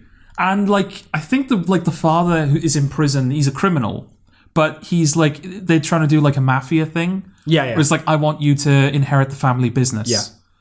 Which is not, like, black street gangs don't have those conversations. Well, they don't have families. Well, okay, I was trying to be a bit sensitive about it. They don't have fathers. Let me clear that up. Okay. Yeah. But yeah. Although he is in jail, so... He is in jail, yeah, but there's that overlap. Yeah, there's no, like, I want my kid to inherit. It's not about honor, and you're part of the family. Yeah, no, it's all just like, man, I almost said it. That blah blah dissed you, let's go get his crew or whatever, fam. Yeah, it's not organised crime in the same way that like the mafia. No, it's very disorganised. Yes, exactly. Literally drive-by. Whereas I want you to inherit the family business is more an organised crime thing. Yes. So yeah, there's absolutely no, as far as I can tell, there's no like parallel that they're drawing between black people and these characters. Of course not. So if there's that amount of sensitivity around it still, that's what I mean, is I don't understand the sensitivity around it still. That there could be this gorilla is in prison, and that's it. There's no subtext or anything, but people still draw the parallel. Well, like, that's it's just obviously people, still a problem. That's people looking for a problem, though, isn't it? Okay. I mean, it probably remains so sensitive because, well, everyone's sensitive about everything now. But it's like the easiest slur. Other than the actual N-word. Right. If you want to offend a black person, but it's like, what are you going to call them? The stereotype is they're like watermelons, isn't there? Not bananas. Yeah, but it's just... They're just two distinct stereotypes. Right. It's not... Okay. There's no, like... There's no logical consistency with all of the stereotypes of black people. Okay. As far as I know, gorillas don't like chicken. Well, there should be. If you're going to be racist, like, get it right. Be consistent. Yeah. Make sure the law of your racism is consistent. Yes. You know? So that's why it's because it's the go-to. Okay. Every kid even knows that. You know? Right, okay. But I would as well. I'd want to. What would be your defense to the inevitable... Yeah, the backlash from people. Well, I mean, one of the go-to ones would be, surely it's just as racist to not put him in the film because we're saying that we recognise... Yeah, you're the one saying that I'm making a connection. Yeah. I'm not. By putting him in the film, I have plausible deniability on the matter. We wouldn't say that to them. No. What I mean by that is that, like, if I put him in the film, I'm saying that I'm either not aware of these connotations... I'm colorblind, or I don't care about them. If I don't put him in the film, it's saying that I know it and I do care. Yeah. And that I do think it's a problem. Thus, I am deliberately not giving a black person this incredibly important role. Yeah. And my film will suffer because I couldn't get the best guy for the job. Exactly. Yeah. Of course, that won't matter. Yeah. The question is, though, if I was a black director and I was directing the new Planet of the Apes film and I put a black actor in the main role, would there be any backlash to that? Because it's clearly an allegory. Okay. If you're a black director, all of a sudden that film becomes, without any effort, an allegory. Well, okay, that's a question. Is it okay to put a black actor in the new Planet of the Apes film if the new Planet of the Apes film is very deliberately a race allegory? Then that would be a little bit more difficult. I still wouldn't more difficult? Yeah. I wouldn't rule that out because what you're doing then, you are drawing a direct corollary between a black person and an ape. Yeah. So if it's like irrelevant, then it just doesn't matter, right? Yeah. It's like the position you want to be in is I'm very aware of the thinness of the ice by asking the black person to play Caesar. But I'm choosing not to care about that because it doesn't matter and they're the best person for the job. You don't want to look like you're ignorant, right? Like totally... What? Ape? Black people? What are you... Yeah, because that's just not believable. No, and or just ignorant. Yeah. So... Yeah, but if you were kind of doing a Planet of the Apes film where it was clearly about slavery or something, I would be a little more reticent to ask a black. It's weird because at once yes and no. At once yes because look, we're doing the ape slavery thing. Yeah. And it's almost like I'm saying that there is an analogy to be made between you and the monkey. Yeah. But at the same time, if I'm going to make a film about slavery, I'm going to cast white actors. Yeah, exactly. It's an impossible maybe that's why there situation, hasn't been a Planet of the Apes race allegory film, because it's just a no-win situation. Yeah. I mean, because they are allegories. I mean, Caesar is Jesus, or Moses. Or, there's Jesus allegory, and then the prison camp in the third one. It's obviously that, it's not race related, but it's, in a sense, it's, Yeah, like eugenic. Yeah, exactly. Yeah. So there are definitely allegories in there. Yeah. And also, like, isn't the idea... But it's weirdly Woody Harrelson's supposed to be like a skinhead? Isn't that like the... Oh, is it? I don't know. But he literally shaves at one point, doesn't he? I know that, but okay. Maybe. I don't know. I always just assumed that was a military thing. But, it could be. That could be me reading too much into it. I mean, the apes are clearly Jews. Yeah. Like, they're in the concentration camp. They just want to... And then he leads them through the desert to the promised land. Yeah. He is Moses. I mean... I love War for the Planet of the Apes. I know you prefer Dawn. War is my favourite. Okay. If I have one tiny, and it is tiny gripe about it, it's how heavy-handed that ending is, where they're clearly doing the march. Yeah. Well, the final shot is a tableau, isn't it? It's Caesar slumping under the tree. It's a religious tableau. They might as well have had him parting the Red Sea. Yeah, sort of thing. Exactly. It's not a big problem, but... clearly, if I was Jewish, they'd be caused to be offended. I would have thought. Yeah. Oh, so we're apes, but they don't because they got head on their shoulders. Yeah. Oh God! Let's not go further. Let's not go further into this. That was you. You orchestrated all of this. No, but okay. When I say the Jews have a head on their shoulders, I wasn't saying that black people don't. I was saying that ideologues don't. Jews seem to just be level-headed about the whole business. Okay. They've gone through a lot. They can take it. Yeah. So you're saying that black people need to go through more. Absolutely. And then they'll come out at the other end. Maybe more they'll wise sensible. up. Yeah. Oh dear. Oh dear. This is the one. Yeah, this is the one. This is the one. This is the one. Yeah, so... My answer is yes. Me, personally, I would absolutely cast that individual. Okay. The question is whether it would get through. Yeah. Because I don't know how in tune studios are with... Not necessarily in tune, because they obviously know what's in current... Vogue. Yeah, what's in vogue at any time. Mm-hmm. Like, people accuse a lot of films of, like, being outdated and chasing old trends. Mm-hmm. It's not because it's because they're late to the party. Right. It's not because they've only just found out about it. It's because they found out about it at the time. They've only just now been able to make the thing that's... Yeah, that's why I love it when they say Trial of Chicago 7. Man, it was clearly about, the George Floyd protests, or clearly about the Capitol Hill thing. Yeah.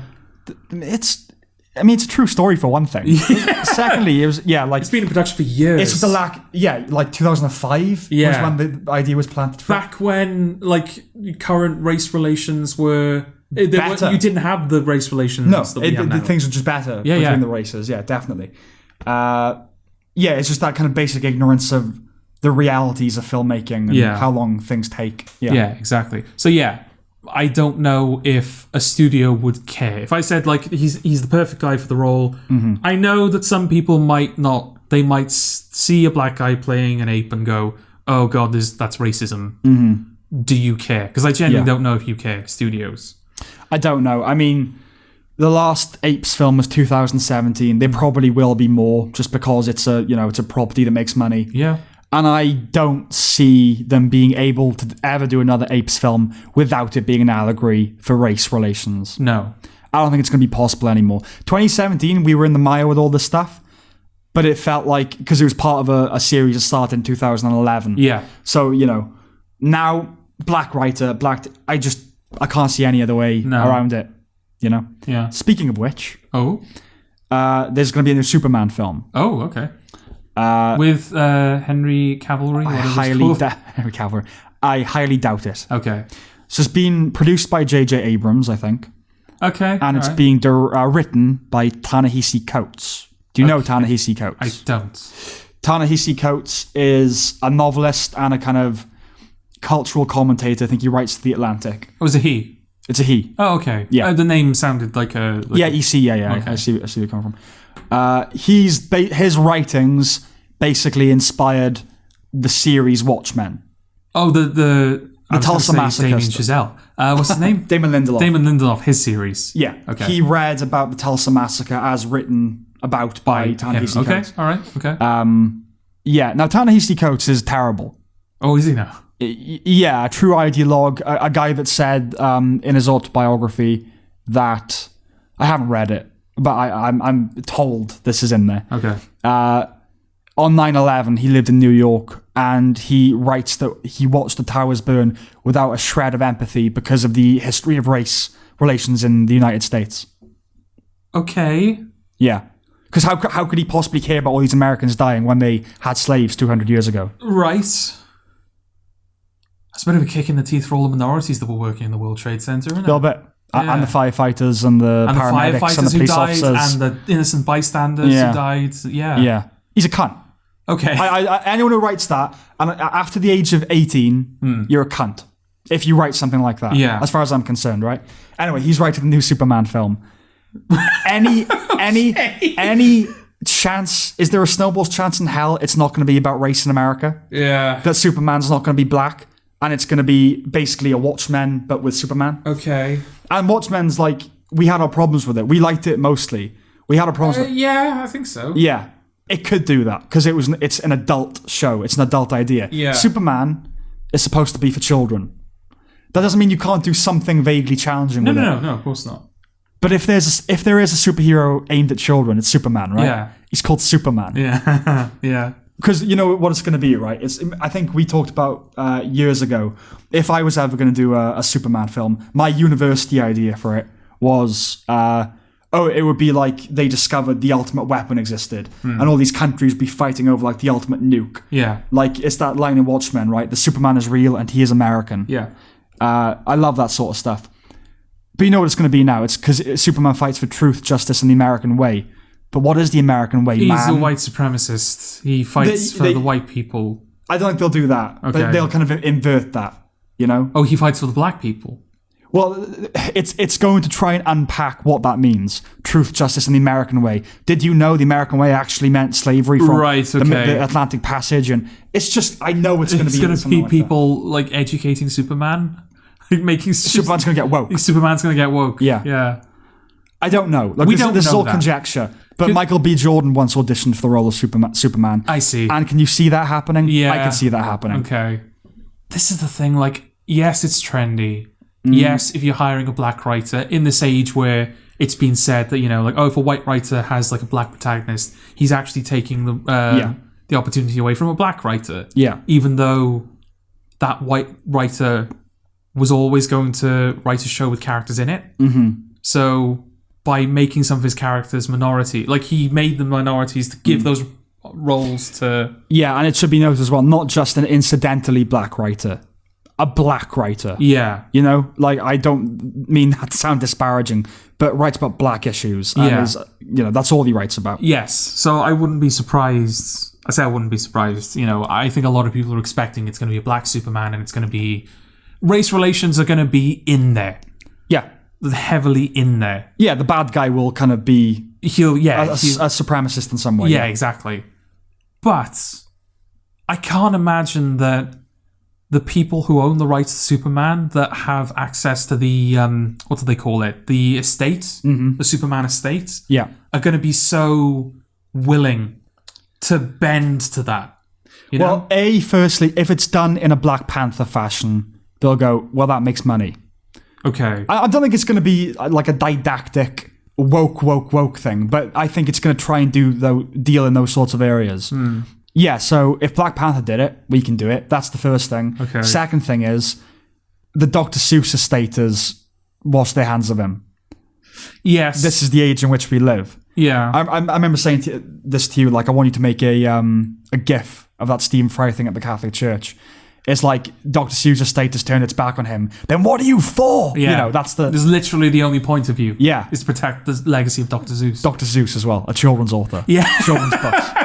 But I guess there were some drawings of Chinese people with Chinese hats. All right. And that wasn't on. Okay. I didn't know we'd gotten to Chinese yet on the that's racist thing. I thought we were still on black, but No, that's anyway. always been one of my complaints. Yeah, is yeah. That like when they say racist, they mean disparaging to black people. Yes. Not disparaging to Asian people No. or even Hispanic people. Yeah, yeah. Or Jewish people. Yeah. It's always black people that seem to be the victims of racism. Yeah. But I suppose like if you can be racist to Asian people now, then okay. At least they're including like other people in this now. Yeah. Yeah. I don't think they care though, do they? What? Is that racist? Asians? Yeah, so the Asians don't care about racism? I'm sure the Asians do care about racism. They're probably not as sensitive. No. This we're talking broad generalizations. Oh, here, absolutely. but, As broad as we can go. Yeah. But yeah, so you know, I say that because I've seen multiple instances where people have cried cultural appropriation of Asian cultures, and in response, people have gone, "No, if they want to, we're happy with it." Yeah, you know, like people who've worn their hair in like it's sort of traditional Japanese hairstyles or clothing, and they've gone like, "Oh, you're appropriating the aesthetic," and I've seen people go, "No, we're happy that we have a culture, it's a cultural exchange." Yeah. We're happy that you enjoy aspects of our culture so much that you want to adopt them. But also, what's the alternative to that? I mean, we'll use the term cultural appropriation, right? Even though it's loaded as a negative term. Yeah. What's the alternative to cultural appropriation? It's segregation. Cultural segregation. Yeah. So we all just stay in our boxes. We don't interact with each other. Isn't that the whole point of... Cultural appropriation is the point of a global society. Yeah. We're supposed to appropriate each other's cultures. And like segregation, that's a thing that we didn't like. Right. You know, but that's the sick joke of all of it, isn't it? Black people were segregated. Yeah. And they were like, this is really not on. Yeah. We're going to do the civil rights movement. But that is the sick joke of all of it, is that there are people fighting for segregation again. Yeah. But it's just kind of on the flip side of the coin. But on our terms. On our terms, yeah. Exactly, yeah. Yeah, so I can easily envision whoever owns the rights to Superman to say, you know, after discussions, it's clear to us that truth, justice, and the American way doesn't mean what it once used to mean. And it's time to re-examine our biases and our prejudices. And what does Superman mean in America today in the wake of George Floyd? It's going to be that. I know. It's not impossible to see, but given how protective some people are of their brands, like James Bond, the James Bond estate didn't seem to bend to... No, but that's just because they happen to have a frankly ballsy woman at the helm. Yeah. Who's like, no, he's not going to be a woman. Yeah. He can be black, sure, but he's never going to be a woman. Yeah. Good. Yeah. Damn right. And they don't have people that ballsy in charge of Superman. Apparently not. Like one of, if not the biggest estates out there in pop culture. Yes, but you're talking... Yeah, fair enough. Okay, and money always talks. Yeah. But these are Americans. They don't have the stiff upper lip of Barbara Broccoli. No, they don't. Go, no, not happening. Yeah. I think she's British. It's gonna be. I would assume so. Yeah, you can't have a not British person in charge of James Bond, can Well, you? there's two of them, isn't it? It's Barbara Broccoli and Michael G. Wilson, I think. Okay. Because she's the daughter of Cubby Broccoli, who was the guy that started the films, producing the films. Right, okay. Oh, no, she is American. I did not know that. Okay. Oh, she's American-British. Ah, right. So she has some stiff upper lip in her system. Yes, okay. Yeah. Yeah, I mean, she is what it would take to stop all this shit. Just the people at the heads to go, no. Yeah. We're not going to do that. But it's not going to happen. Okay. So, I mean, look, I could be way off the mark here. Way off the mark. We know nothing about this film. Yeah. It could just be a Superman film that he happens to be writing. But doesn't that sound all too plausible? It feels weird that you would bring in someone who's so... Political and associated with that. Like, you know, I didn't know this guy before you brought him to my attention. Yeah. But I wouldn't be surprised if his name is associated with his, like, the stuff that he preaches and the stuff that he writes and his activism. Yes. So it's weird that you would bring on someone with that reputation to write a traditional superhero film. Exactly. It's basically tantamount to, even though he's done some films that kind of don't deal in these areas, it's exactly what we would think if the news was Spike Lee hired to direct next Superman movie. Right, okay. Right? It's exactly that. Like, what can I infer from that? Yeah. But we'll see. We will see.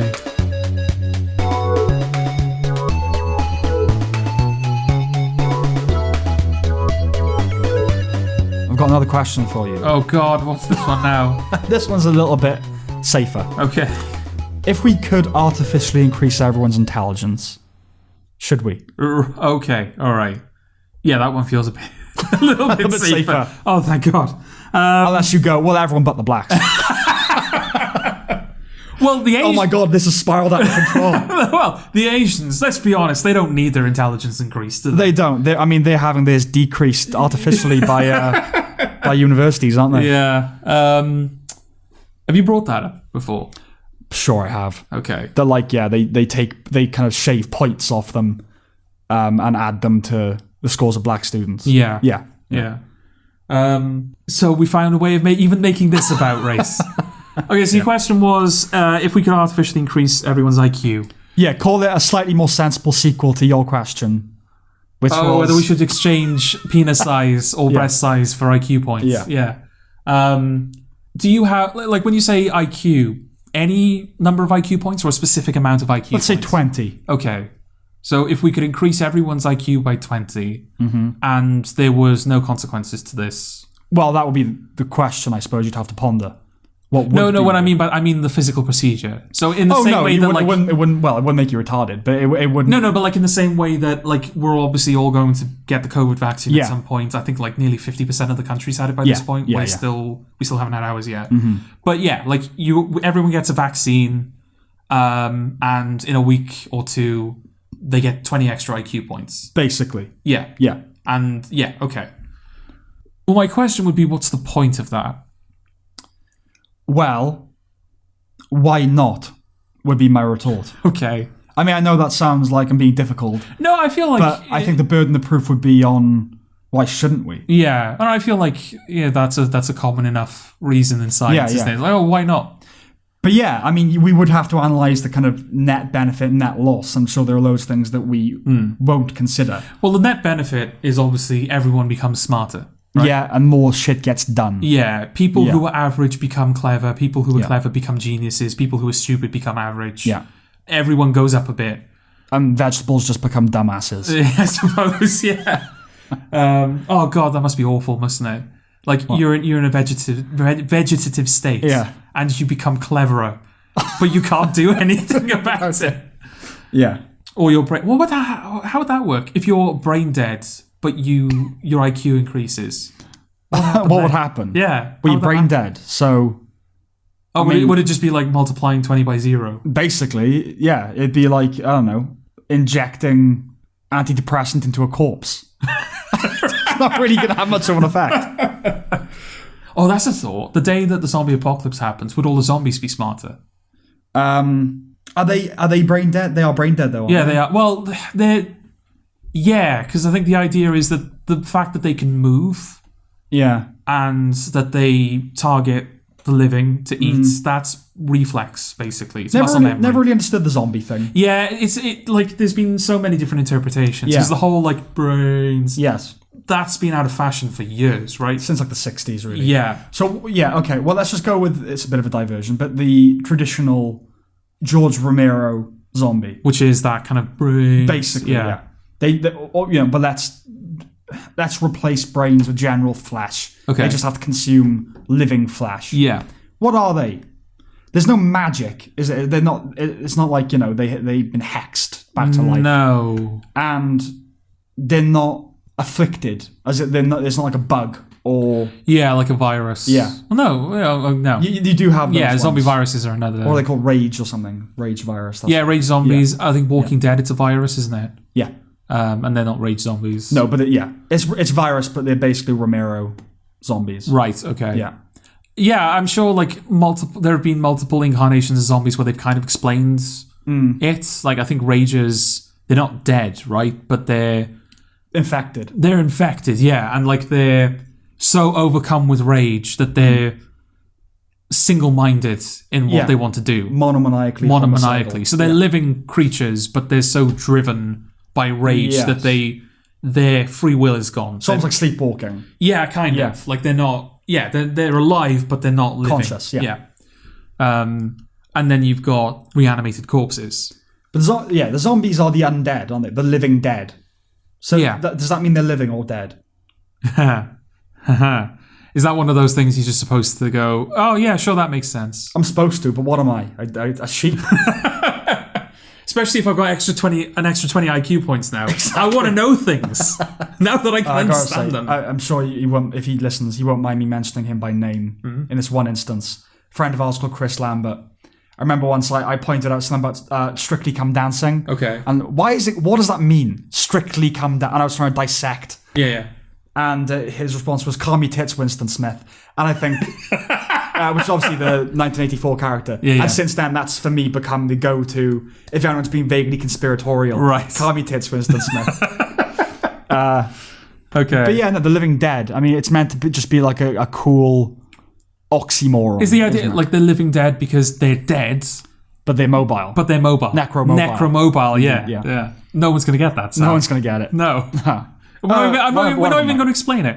Let's not. Let's just leave it hanging in the air. Should we call the episode Necromobile? Sure. Just to add an extra layer of mystery to it all. Sure. Necromobile.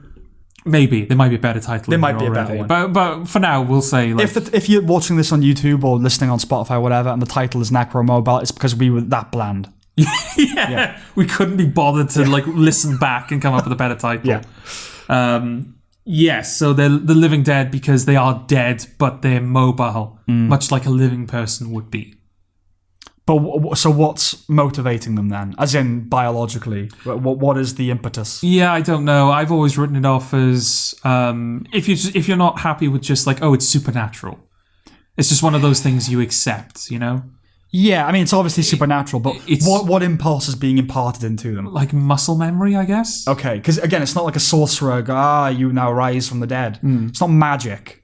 Maybe once or twice it has been. Oh yeah, I'm sure there have been versions of that. But the closest real life equivalent that I can think of is the cordyceps. Is that what they're called? The what? The fungi that infect ants. Oh, I don't know. The thing that The Last of Us was based on. Yeah, and they're like parasites that can basically kind of take over the mind of the host. Yeah, they sort of vegetize the ants. Yeah. Vegetabilize the ants. Yeah. And they they sort of tap into their motor functions. Yeah. So the ant is brain dead, but they're able to wear its body and use its muscles. Yeah, the creatures the hosts basically become avatars. Yeah.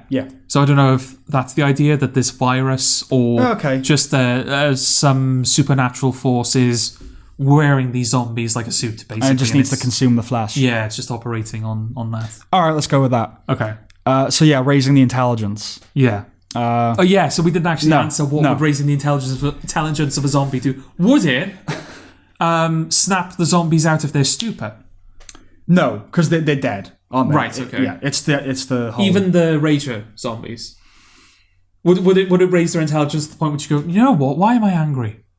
Why am I so angry and driven by rage? Low intelligence isn't the precondition of the circumstance, is it? Okay. So the rage, it's a disease, it's an infection. So making them smarter, it's like saying that you get over the flu if you were smarter. Okay. Right? Right. If I've got the flu, it doesn't matter whether I'm a genius or an idiot, I'm going to cough. So would their methods become more complicated? Instead of single-mindedly chasing someone down the street... Are they minded, is the question? Are they conscious? Well, this is my question. Yeah. Instead of just chasing after them down the street and like gnashing at their heels trying to rip off their skin. They set traps and shit. Yeah. They like call them up on the phone and they sort of encourage them, like, oh, come meet me at this place. Oh, they can talk. Yeah, okay. And I don't know. Yeah. I didn't have a plan set up, an amusing plan that was convoluted and complicated. Yeah, well, it's sort of like because I'm not an intelligent zombie, you see. I don't have those extra 20 IQ points yet. Yeah. Well, in I Am Legend, they sort of do that, don't they? They lure him into a trap. I have no idea. Haven't you not seen it? No. I mean, they're vampires in that, but they're basically zombies. Okay. I can't remember how intelligent they're supposed to be. But yeah, he has a friend. He has mannequins around the city that he treats as friends. And they put a mannequin at the end of this long road. And he's like, what are you doing there? I think his name's Sam. Sam, what are you doing there? And he kind of loses his mind. Yeah. But they put it there to kind of draw him into a trap, essentially. Right. Like they're kind of learning. Yeah. Yeah, I don't know. I assume, it's just the equivalent of if you had cancer, being smarter wouldn't help you. Right. Okay. Do you know what I mean? Okay. So... You hear that, all our cancer-riddled listeners? You might as well be dumb. Being smart cancer doesn't. You were smart. Look where that got you. Cancer doesn't discern. Okay, so this is the one. Yeah, this is the one. This is not been pleasant. So yes, 20 points. All sentient people. Yes, get 20 points. Get 20 points. Extra points. Yeah, so the benefit would be that everybody is 20 points smarter. At the age of 18, let's say. Oh, okay. I don't think we should be giving 5-year-olds the drug. Well, I mean, if we can change their gender. Yeah, I know. But should we, George? Should we be doing that? Well, yeah. Exactly. Let's do everything. Why not? Let's touch every taboo in this. Yeah. That's where this is going, right? Yeah. Well, of course, if we gave them the smarter drug first, then they wouldn't be transgender. Okay. Go on. Are you going to have to sit next to me in the editing process and just go, yeah, get rid of that, get rid of that, get rid of that? Blame Taylor Swift. Okay. Yeah, if she hadn't written that stupid fucking tweet, then we would be behaving ourselves. It's that Stuart Lee thing, isn't it? When he does that whole thing about Jesus and being sick into his anus and stuff. Yeah. He said when you try to impose limits on free speech, sensible people, often against their own sense of what's right, will be forced to test those limits. Oh, go on. Anyway, so everybody would be 20 IQ points smarter. Yeah. So we would reap benefits of living in a society where even our stupid people are like basically average. I guess, yeah. But nobody would be smarter. Everyone would be 20 IQ points smarter. So the gap of intelligence between everyone wouldn't change. The hierarchy is static. Yeah, the smart people would still be smarter than the stupid people. Yes. And they would be the same. The distance in IQ would be the same because everybody's gone up by 20. Yeah. So it wouldn't be improving society in that respect because... It wouldn't be kind of bridging a gap. No, it wouldn't be bridging a gap, yeah. So I don't know if people are like... If they bully people based on their IQ or if there's this like... systemic, like, make sure the stupid people don't get opportunities, or there probably isn't. My point is, if there was, that system would still be in play. Yeah. Because the gap is the same. Well, this is kind of based on something Sam Harris said, right? He said it was a similar kind of conundrum. If a meteor crashed to Earth and made everyone lose, let's say, 20 IQ points, we wouldn't waste a breath before deciding that we had to remedy that situation. But the suggestion that we would go even further, you're repulsed by it. Because my natural state is to go, oh no. You don't want to be smarter. Not that I don't want to be, but if we could artificially induce a higher IQ in the populace, my gut knee-jerk reaction is, I feel that's wrong. Okay. But I can't rationally back that up. Is that just a sort of... Because obviously one of the reasons I think a lot of people would be afraid is because they don't know the risks that would carry. No, it's just like what I would gain at 20 IQ points, but at what cost? No, not that. Like, even if it was... there were no massive disadvantages. It just seems wrong to me. It's like eugenics. It's like... I don't know. I would say it's what you're born with, but if you're born... I don't know, with a predisposition to be fat, I think you should try and lose the weight.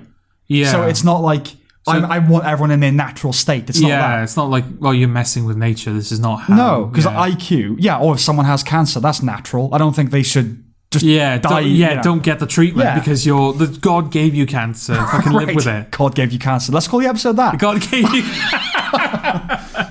so many choices. So many choices. Yeah, but there's something about that just feels wrong. Tampering, meddling. Yeah.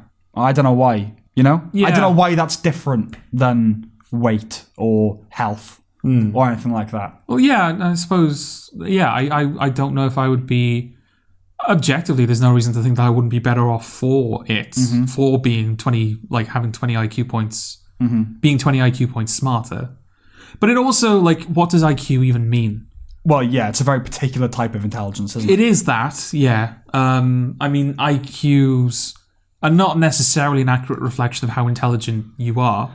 They're pretty accurate. They're accurate in a certain regard. Like, people who are thick as shit are not going to score very high on an IQ test. No. But also... IQs specifically test certain... Yeah, it's not... Yeah, so there are people who might not score high on an IQ test, but otherwise contribute their intelligence in a meaningful capacity to something, and some other dimension. This is something that I've always kind of wondered about, because if you say to someone, if someone says that asks you, "Am I smart?" and they're not, you go, "Oh no, you're street smart," or you're emotionally intelligent. Emotionally intelligent. Right? Emotionally intelligent is the that's like it's street smart with A levels. Yeah, that's what that is. Exactly. Yeah. Not even necessarily in that context. It's just like, there are people in general who's like, "Oh yeah, he's not like academically smart, but he's street smart." Yeah. Because what does that mean though? That's the thing. Like, it doesn't mean anything. It is just something to placate. Like, well, what do you say? Yeah, I think like street smart. Yeah. It's used as placation a lot. Street smart, yes. But there's also people out there, and I feel like we know people like this. No. We know people who are smart. Okay, but they are intelligent, but they're crap academically. Sure. And they don't hold a candle to other people that we know that are very academically smart. Yeah.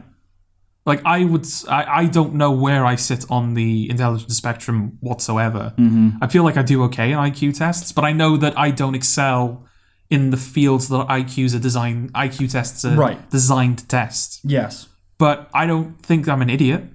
No, by no stretch. So what am I? If I'm not academically smart, but I'm still smart, in what ways am I smart? Well, why do you say you're not academically smart?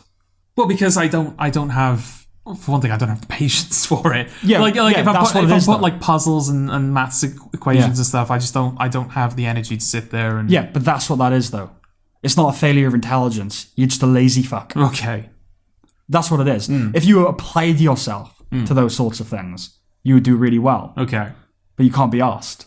No, I can't be asked. Okay, that's what that is. Okay, let's take somebody who isn't me, who can be asked. Who can be asked. Who can be asked. Okay, a friend of ours.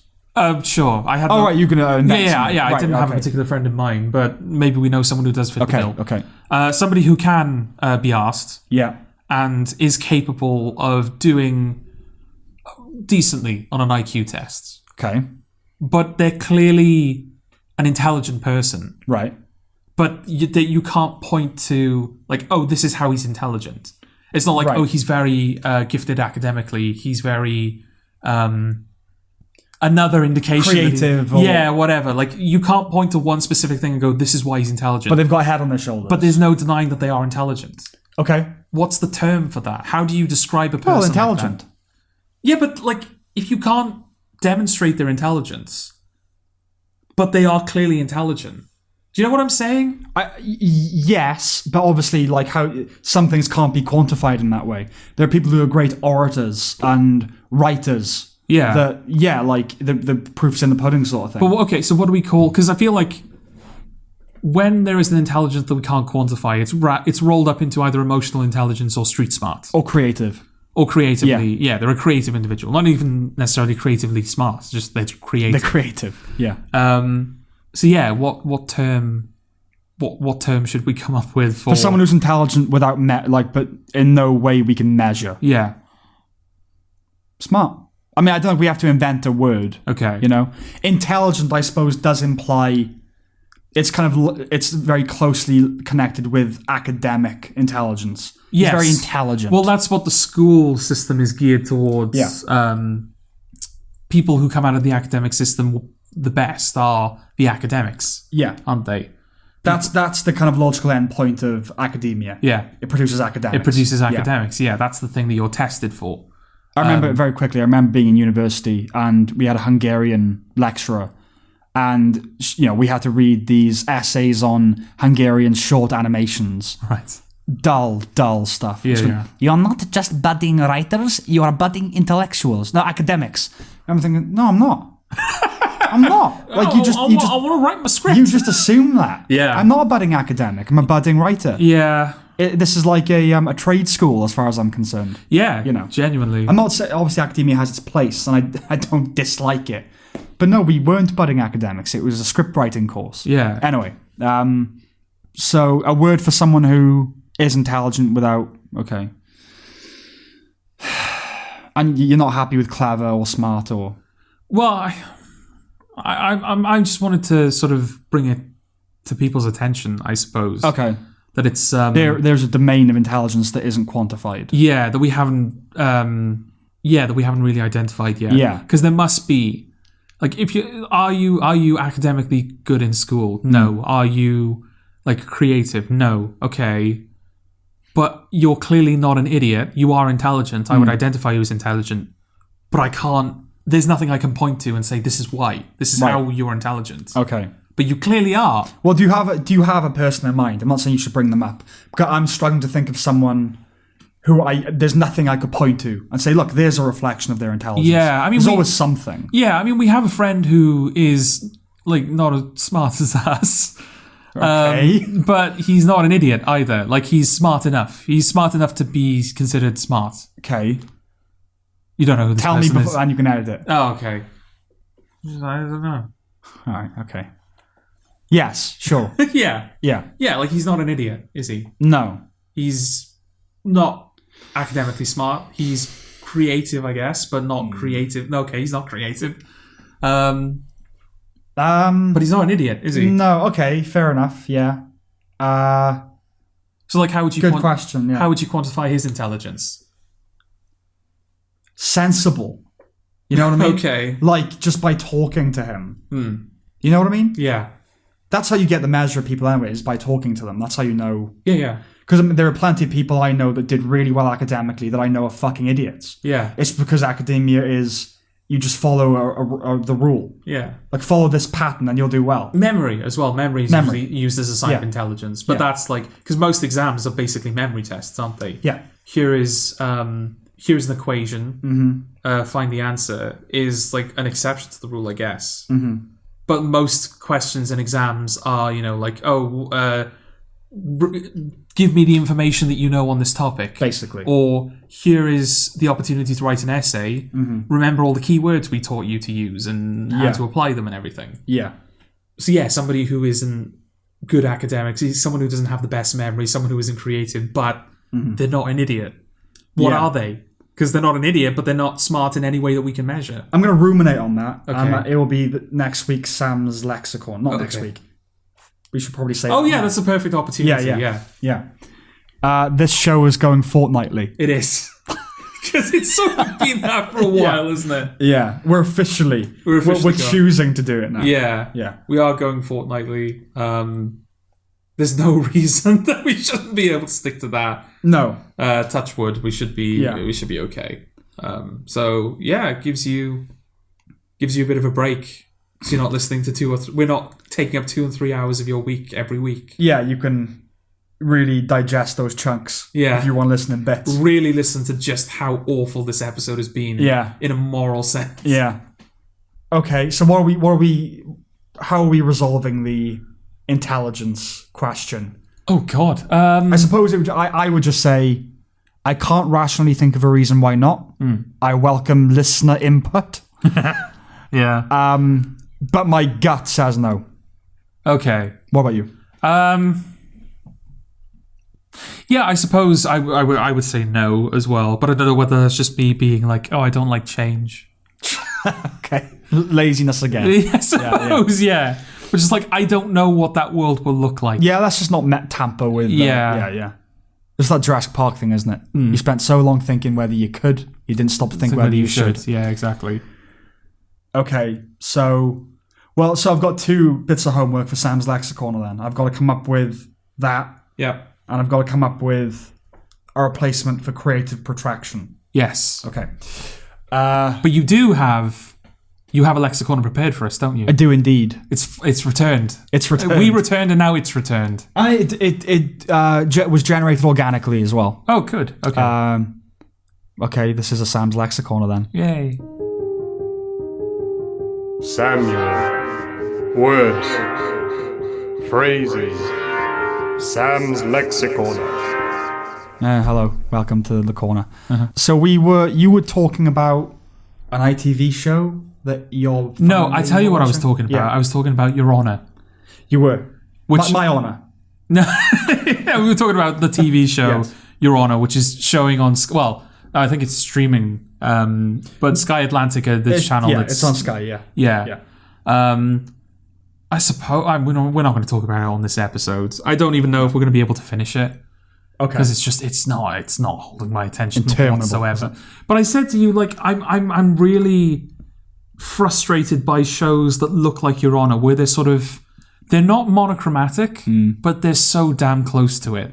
And it just sucks all the life out of it. And I said to you, it reminds me of every ITV drama that I've ever seen. Yeah, Bleached. ITV exclusive drama where it's this basically monotone show, monochromatic show as well, where it's this like police drama that's like depressing and brutal and regional. Unregional. You know, it's always about like it's Yorkshire. It's always starring James Nesbitt. And of late, a lot of real life serial killer dramatizations. There's been a few of those, like White House Farm and all that. The people you'll usually find in these shows are James Nesbitt. Sanjeev Bhaskar's in a few. Which one's that? Well, he's an Indian actor, a British Indian actor. Okay, you'd know him if you saw him. Yeah, I'd have to look at a photo. Keely Hawes. Yeah. And the woman from... I knew it the other day because I told you the name, didn't I? Yeah, you did. Oh, what the fuck's her name now? Blanking. Saran Jones. Yes. Yeah. Saran Jones. Yeah. I think she's in most. Her or Keely Hawes. Yes, just these kind of looking shows. Yeah. But that's the thing, it's not even the colour scheme necessarily, because shows like any David Fincher film does that. But they're beautiful. Yes, but David Fincher, the technique that goes into those films is sort of supports that. Yes. Okay. Doesn't it? Because his films are so mechanical. Yeah. The way that they operate. Like there's been multiple people have brought up just how rigid and robotic David Fincher's camera movements are. And how precisely they move. Yeah, there's no working director where the communicates how fully they have a mastery of the craft. Yeah. Yeah.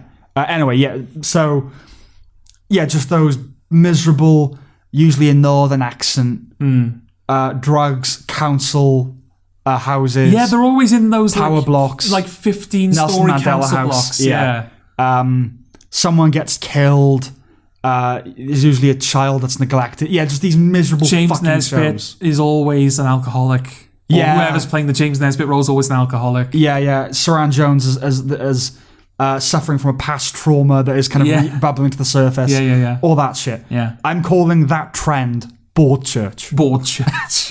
Yeah. Because Broadchurch, I think, epitomizes it.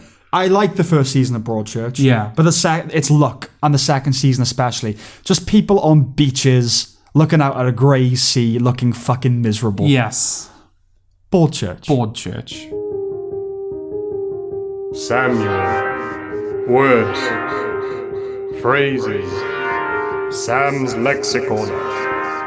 Okay, that was Sam's Lexicorner. Yay. Let's talk a bit about Marilyn Manson, shall we? Ooh. Why? He's not on, is he? Oh, is he not? Apparently. I don't know. It sounds like it. Okay. So, I'm a fan of Marilyn Manson's music. Yeah. We both are. Well, yeah. Yeah. I never seek him out. But when his music is put before me, I go, oh, why don't I seek this out? See, I'm not like, I'm not a major fan. It was definitely 18, 19, really liked it, 17 maybe. In 1819, you were a big fan. In 1819, I love Marilyn Manson. His early years. Yeah. No, he's kind of, I like that type of music and I still have a fondness for it. But it always felt like his lyrics were a bit better than they needed to be for the realm in which they existed. Okay. So yeah, I'm a big fan of his songs. I like his general, what he represents. Yeah, when I think of Marilyn Manson, after I've thought of the music, the thing that I always remember is his response to somebody asking him about the Columbine kids. Yeah, that's where I got the Bowling for Columbine documentary. Yeah. And Michael Moore asked him, what would you say to those kids if they were here now? And he says, I wouldn't say anything. I'd listen to what they had to say, which is what no one else did. Yeah. And I just like what he represents, that kind of trolling. He was kind of like the proto-troll of a lot of things. Yeah. Prodding at things and just not taking things too seriously and being dark just because it kind of riled religious people. And I kind of am a fan of that sort of subversiveness. And yet... Evan Rachel Wood, has accused him of abusing her, basically. Okay. And a bunch of other people have come out. God, we can't have anyone, can we? We can't have anyone. I don't really have any color commentary on it other than to say, well, that's a shame. Do we know that this has happened? Or are these merely accusations? So far, merely accusations. Okay. But enough people have come forward and said, yeah, everything you've heard about him is fucking true. Right, okay. Which makes you think, why didn't you fucking say anything earlier? Yeah. I gotta say, that will always baffle me. I mean, the Me Too thing is its own phenomenon. One woman comes out, then that gives another woman the courage, all that, fine. Yeah. But you talk about, like, men, like guys that went on tour with him that were like, oh yeah, I saw all that shit. Yeah. Like, did you not feel any moral responsibility to kind of intervene? Yeah. Anyway, yeah, we can't have anything. All of the icons are being dismantled. Which brings us to the royal family. Oh, okay. All right. You wanted to bring it up, right? A little bit I wanted to bring it up. Okay, so from what I understand, Meghan Markle is obviously married to Prince Harry. She is. Their marriage resulted in them very quickly deciding that they didn't want to be members of the royal family anymore. Or at the very least, they didn't want to live that life. Yeah. So they wanted to separate from the royal family. I think the narrative is that they wanted to still fulfill their duties, but removed from the cloister of the royal kind of, psychosphere. Okay. Yeah, so they moved to Canada. They moved to Canada. And then they moved to the States? To Tyler Perry's house. Okay. who paid for their security. Oh, interesting. Yeah. Okay. Yeah, because I heard that even after he left for Canada, he took a lot of his staff with him. Staff that was still being paid by the British taxpayer. Yeah. But very quickly, he was stripped of all his honours and his titles, and he was stripped of his... he was no longer on the royal family's teat. Yes. He was on his own in terms of finance. And there was an interview with Oprah that they recently did, like yesterday or the day before. Yesterday. We got it yesterday. Yeah. We got it yesterday as of time of recording. I wrote an article about it. You wrote direct you to that article. Yeah, go for it. Direct it. The article is called The Crown of Thorns. It's on my WordPress. Just look at my Instagram, you'll find it. Okay, all right. Yeah, and like the takeaway, because it was like a 2-hour interview, right? Which I haven't... like hour and a half. Yeah, I haven't bothered watching the whole thing. You needn't. No, because people, after the interview happened, there were headlines everywhere about a specific thing that was said in the interview. Yeah. And considering how everywhere this was, I just thought, like, if there was anything else worth that's us clearly being the told, highlight. if there's anything else that we should have been told about, they either would have included it in those articles or they would have written other articles about it. Or it just doesn't... they all pale in the comparison to this one nugget of information. Yes. That nugget of information being that Meghan Markle was unhappy during her time with the royal family, and the big thing that came out was A, she felt suicidal at a couple of points, and B, there were like conversations. Yeah, the two salient bits of that interview were that she said she'd been suicidal, and that apparently someone in the family or connected with the family had raised concerns over how dark their baby would be. Yes. Now, this initially confused me. Okay. Because I'm being completely genuine when I say this. I had no idea she was mixed race. I also had no idea. Like, looking at her now, it's like, okay, she's not as pale as Harry. No. Well, but no. I mean, albino's aren't as pale as Harry. But, fake tan. She's an actress. She had the California look. Yeah. I also didn't know. Full disclosure, I don't really care about these people. Which people? The royals, Harry, Meghan. I don't do that. That's celebrity worship bullshit. They're of no interest to me. No. She was a second-rate actress on Suits, the show Suits, a recurring role, and then she married a prince. She is not interesting to me. Yes. Okay? Yeah. But I glimpsed online. Okay. I took a glimpse. And as you'd expect, the polarization was ridiculous because everything's political. Yes. But so what exactly did you want to know or ask about it? Well, the main thing that I was sort of, like, in the wake of these conversations being revealed by Harry and Meghan, a lot of people have been saying, like, oh, it's disgusting that these conversations were being had by the royal family, and the racism that was displayed towards Meghan Markle, and the conversations about her children, and there was I think there was the Daily Mirror or something, like the headline was something like, oh, it's the worst tragedy to befall the royal family in 85 years. The fact that this is all coming, I'm just like, why are you all surprised? Yeah. Well, like, I'm not saying like the royal family is like, oh, you should expect racism from the British royal family, but this is a family who famously inbred for generations and generations. It was cousins sleeping with cousins, like sisters and brothers, mothers and fathers, like. Well, mothers and fathers, I suppose, is all right. Yes, yeah. For 1,000 years. For 1,000 years, there was so much incest and inbreeding to keep their bloodline pure. So why is it such a shock that somebody was having a conversation regarding how dark her baby skin color is going to be? I don't know if she's telling the truth. Okay. No one does. Okay. Crucially, no one does. Right. Other than the people, obviously, in that circle. Yeah. I'll choose to believe her. Okay. I'll just say this. If it turns out that... I mean, everything I'm going to say is pretty much in the article, but, we can expound on a few things. That these highly bred, rarefied atmosphere people had no shred of bigotry, I'd be a bit surprised. Yeah. Yes, I expect... I'm going to say Prince Philip. How dark will the baby be? Yeah.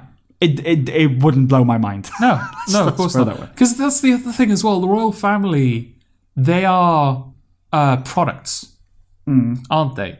They're a tourist attraction. They are an image that needs to be maintained. Yeah. As part of the business that is the royal family, you're going to have conversations about the image of the royal family.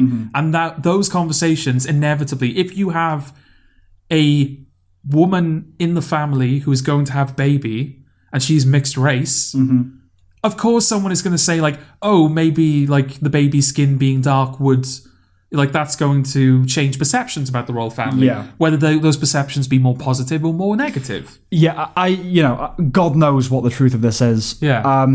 What I interpreted as if someone raised so-called concerns over the melanin. Do we know content. that it was framed as these conversations were brought up because they were concerned that the baby would be darker? I think that's what she said. Okay. Concerns were raised or something like that. Because I don't know. It definitely wasn't just like a casual. Yeah, I don't know whether it was concerns were raised or these were just questions that were asked. Because if they were just questions, then they could have positive or negative connotations. As far as I understand, they both accused one person. I don't know how. Yeah, and then like the following day they said, "Oh, it's not the Queen." Just so we know, it's not the Queen, and it's not Prince Philip. Yeah. Oh, it's not him either, is it? Okay. I think. Oh, is he the Duke of Edinburgh? Yeah. Edinburgh. Yeah, it's not him. Okay, Charles then.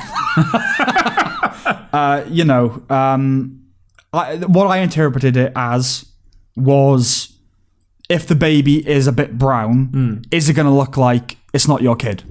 Okay. That's what I would have thought, right? Because obviously Harry and Will's father, well, Harry's especially, has been an ongoing subject of dispute. Yes. Like, I can't remember the name of the guy, but like he's a spitting image of this guy that Diana was kind of... Yeah.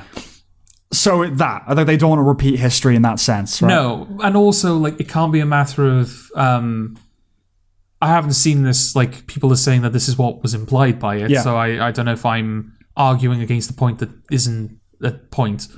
But it's not a matter of, like, oh, we can't have a black person being the king or queen of England, because Harry's children... are never going to be king or queen. No. Harry is never going to be king. No. He's so far down the pecking order at this point because William just can't stop getting Kate pregnant. And they have so many I don't blame him. No. I don't think anybody would. Yeah. But, yeah, the amount of kids that they have at this point, and the rules have been changed recently as well, so it's not just his sons. Yeah, it's his daughters as well. Yeah. Would take the throne before Harry. So... we're never going to have, if this baby is born or was ever born, because the baby has been born, right?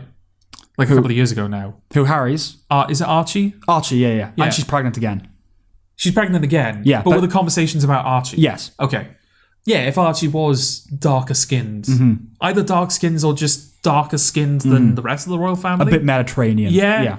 Doesn't matter in the context. Like, he's never going to be on the throne. No. And obviously, we're not advocating any of this anyway. Obviously, it's just like either disgusting or a stupid thing to ask. No. My point was going to be, so it's not a matter of like, oh, we have to think about what the future king is. Yeah. It's literally just the image of it. Yeah.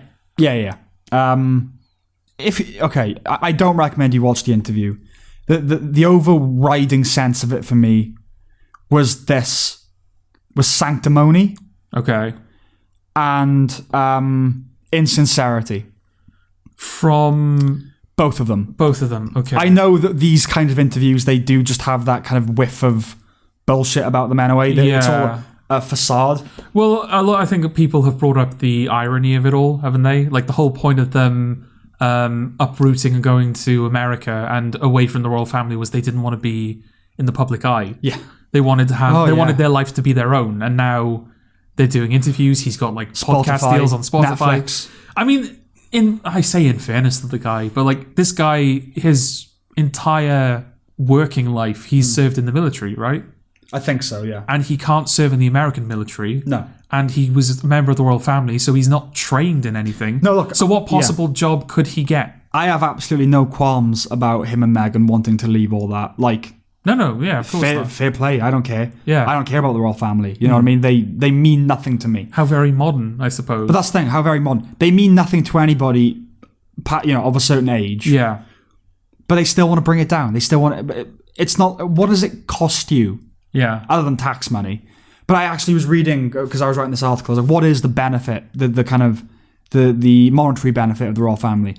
And they far outweigh the cost. Oh, yeah. I saw a video, I think it was like in school, not even university, like in school. Mm-hmm. The royal family were brought up in a class or something. Mm-hmm. I don't know what it was about. But a discussion came from it, and a lot of people were complaining about, I think even the teacher was complaining about like how much the royal family costs. Yeah. It's like it costs £4 million of the taxpayers' money just for them to serve their lifestyle. And what do they do for us? They don't even run the country. And yeah, I saw a video on it. It's like, yeah, they cost us $4 million, but they earn like much more than that. Yeah, ridiculous. As a tourist attraction, they bring in so much money into the economy. Yeah, like Chinese. I found out weirdly, Chinese people in particular will buy things if like the Queen Right. wears them or anything that looks like something. Like there's a weird fascination with English royalty, and we know that anyway because Americans are obsessed with English royalty. Well, I mean, there are plenty of countries out there that still have monarchs. Yeah.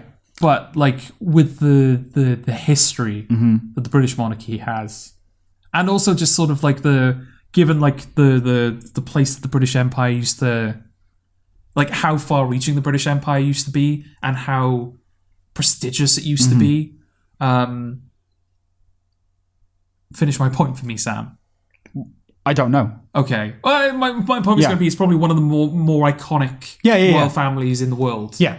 So, and I did a little bit more research into it. Turns out it might just be an example of correlation, not causation. But constitutional monarchies are the happiest, freest, and most just countries in the world. Okay. Empirically. Oh, okay. So the top countries in the world are Norway, Finland, Iceland. I was going to say, isn't Norway the happiest country in the world? And they've all got kings and queens. Right. All have kings and queens. Do they have kings and queens that run the country? No, constitutional monarchies. So what we've got, basically. Yeah. They've got prime ministers and they've got kings and queens. Yeah. And now Stephen Fry pointed this out.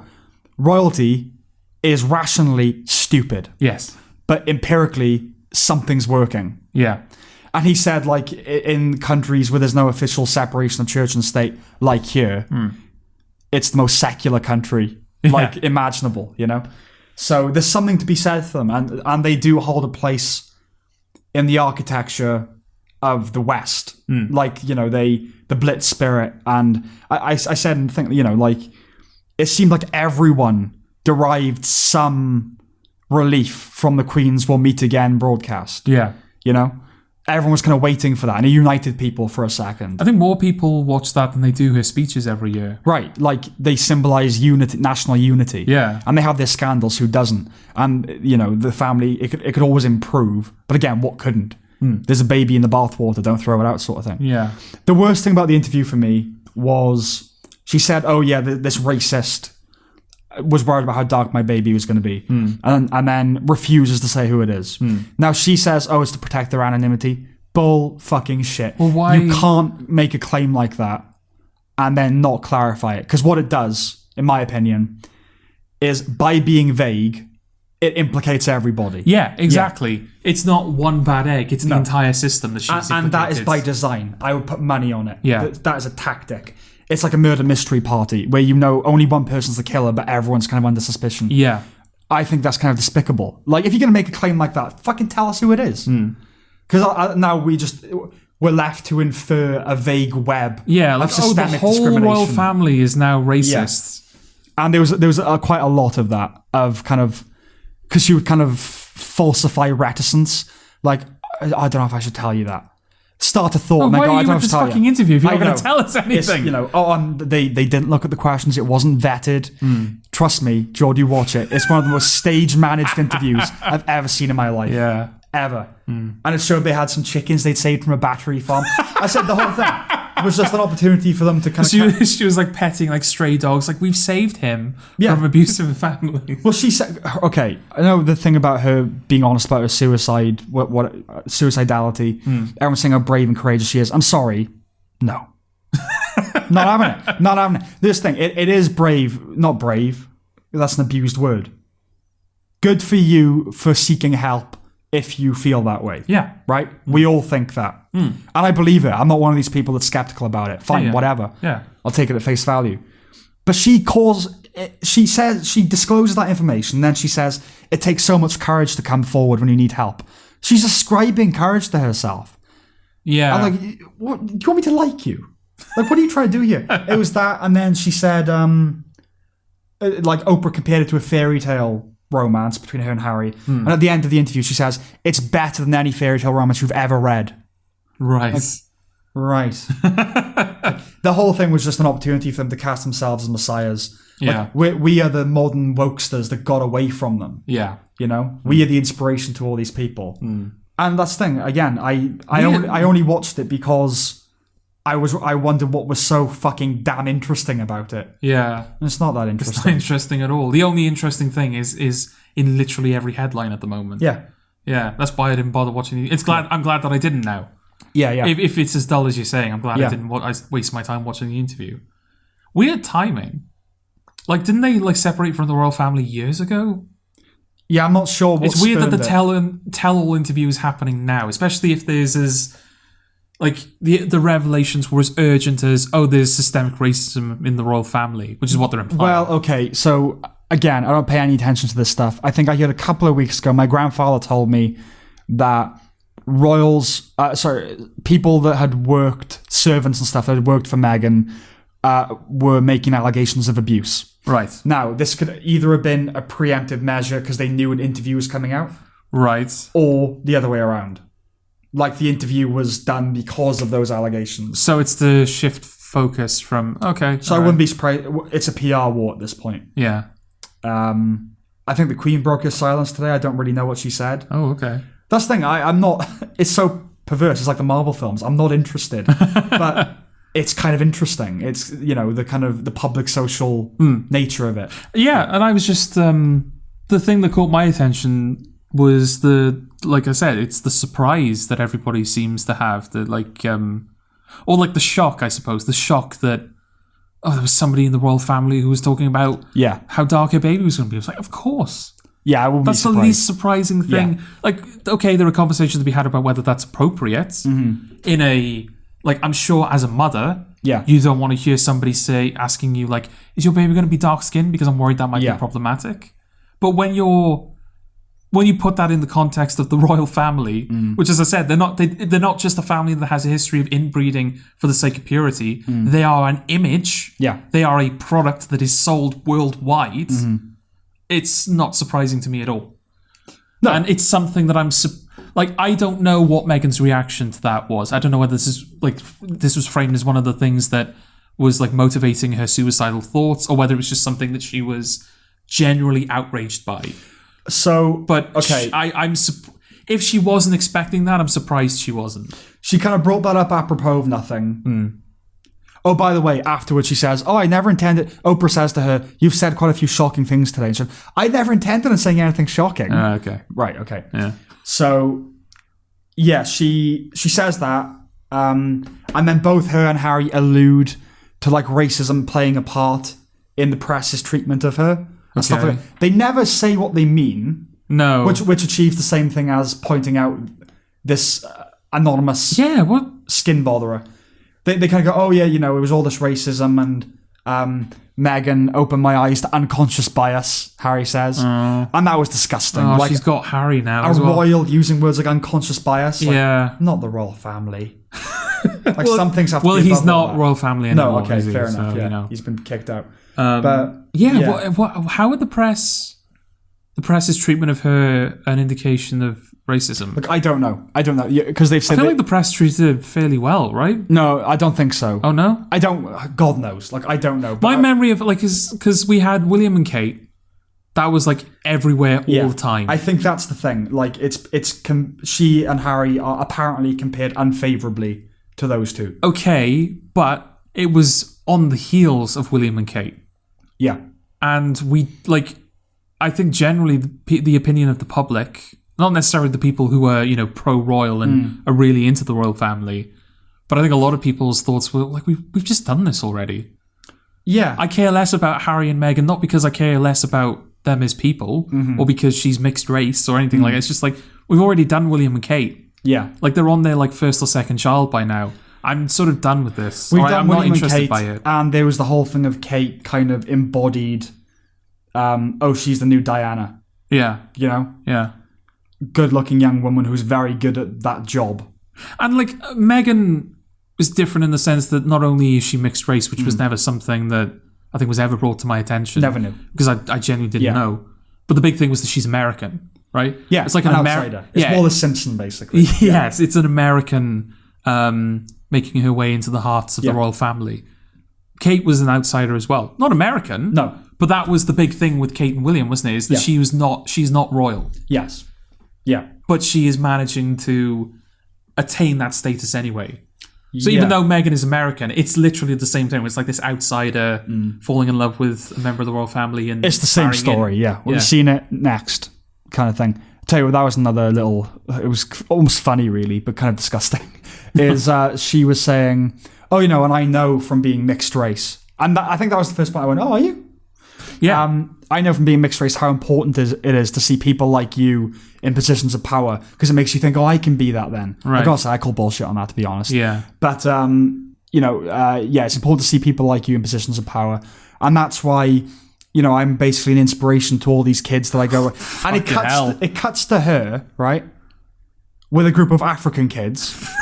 Right. Black African kids. Okay. As overlaid dialogue, her saying, it's important that people who look like you are in positions of power. Right. I was like, oh yeah, I'm really sure those black kids looked at what they thought was a white lady. Yeah.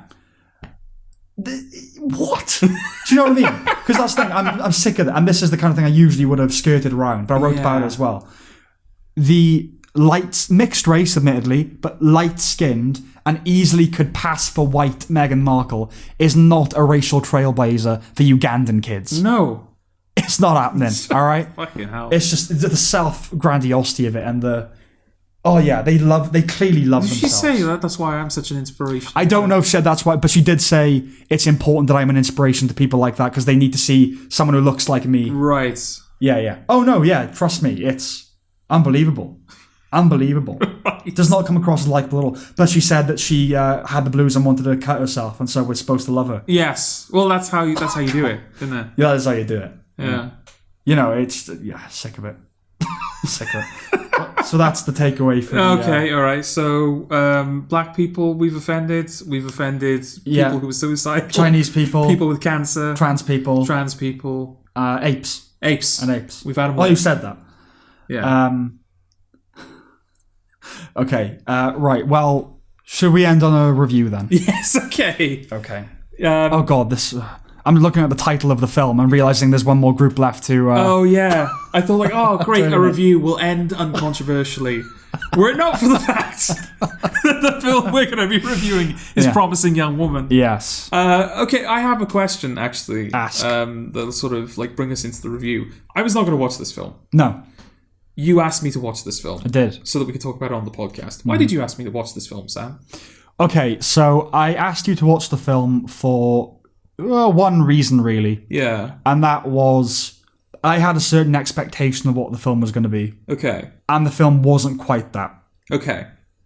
And given its subject, yeah, it's the kind of thing we would usually talk about and how it was represented and handled, and it's an awards contender. So, and it's an easy watch. It's not like me asking you to watch, I don't know, the 40-year-old version or something. Okay. So it seemed like an easy film that we could, well, I say easy, an accessible film that we could review for the podcast. Because I did worry about that, I suppose. I thought like, I'm only watching this so we can talk about its subject matter. No. Like the film itself is sort of irrelevant.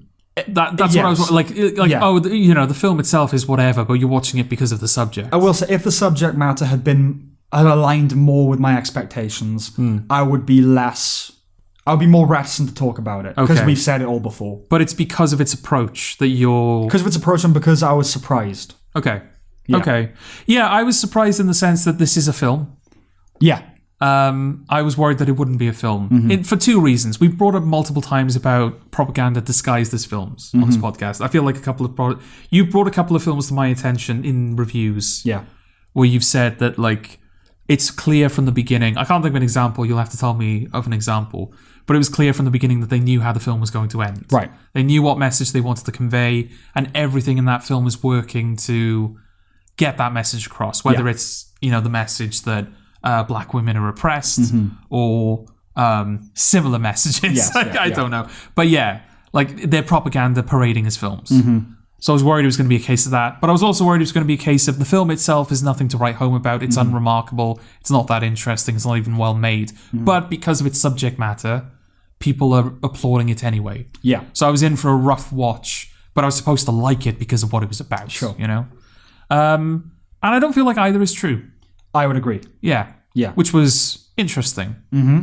Very interesting. Do you want to introduce it a bit? So, yeah, if you're unfamiliar with it, it's a film written and directed by Emerald Fennell, who I think was the showrunner for the second season of Killing Eve. Okay. And she's an actress that's in The Crown, I think. Okay. Tie it all together. Yeah, and it's about a young woman played by Carey Mulligan, a promising young woman. Yeah, who... Her MO basically is to pretend to be blackout drunk in nightclubs, pick up good Samaritan guys that want to look after her. They end up taking her back to their place and kind of verging on taking advantage of her. And then she kind of snaps out of her facade and reveals that she's sober and knows what they're doing, and basically just gives them a dressing down and like, look at yourself, Yeah. And you kind of find out the reasons behind all that as the film goes along. I guess we should talk about that, right? Well, is this going to be a spoiler review? Because if you are going to talk about it, we should put a spoiler disclaimer. Okay, yeah, spoiler alert then. Okay. Do we recommend it? The film? Yeah, if we're going to... Or is that... That's the end, right? That's what we're building to. That's what we're building to. I just, like, if people are genuinely going to heed our spoiler warning, I don't feel like there's much else they can hear about the film without spoilers. Very true. I'm looking at my notes and you need to know what's going on. Yeah. Which I guess is why, like, if you genuinely can't listen to this, if you are heeding spoilers, you're not going to know what we think of it. Okay, in that case, I'm not going to say whether it's a recommendation or not, but I will say go watch it then. If you're worried about spoilers, go and watch it. Okay, all right. Now spoilers. Spoilers. You find out that her best friend was raped in college, and then committed suicide. And Carey Mulligan's character's been doing that. What's her name? Because I can't keep saying Carey Mulligan. Cassie. She's been doing this ever since.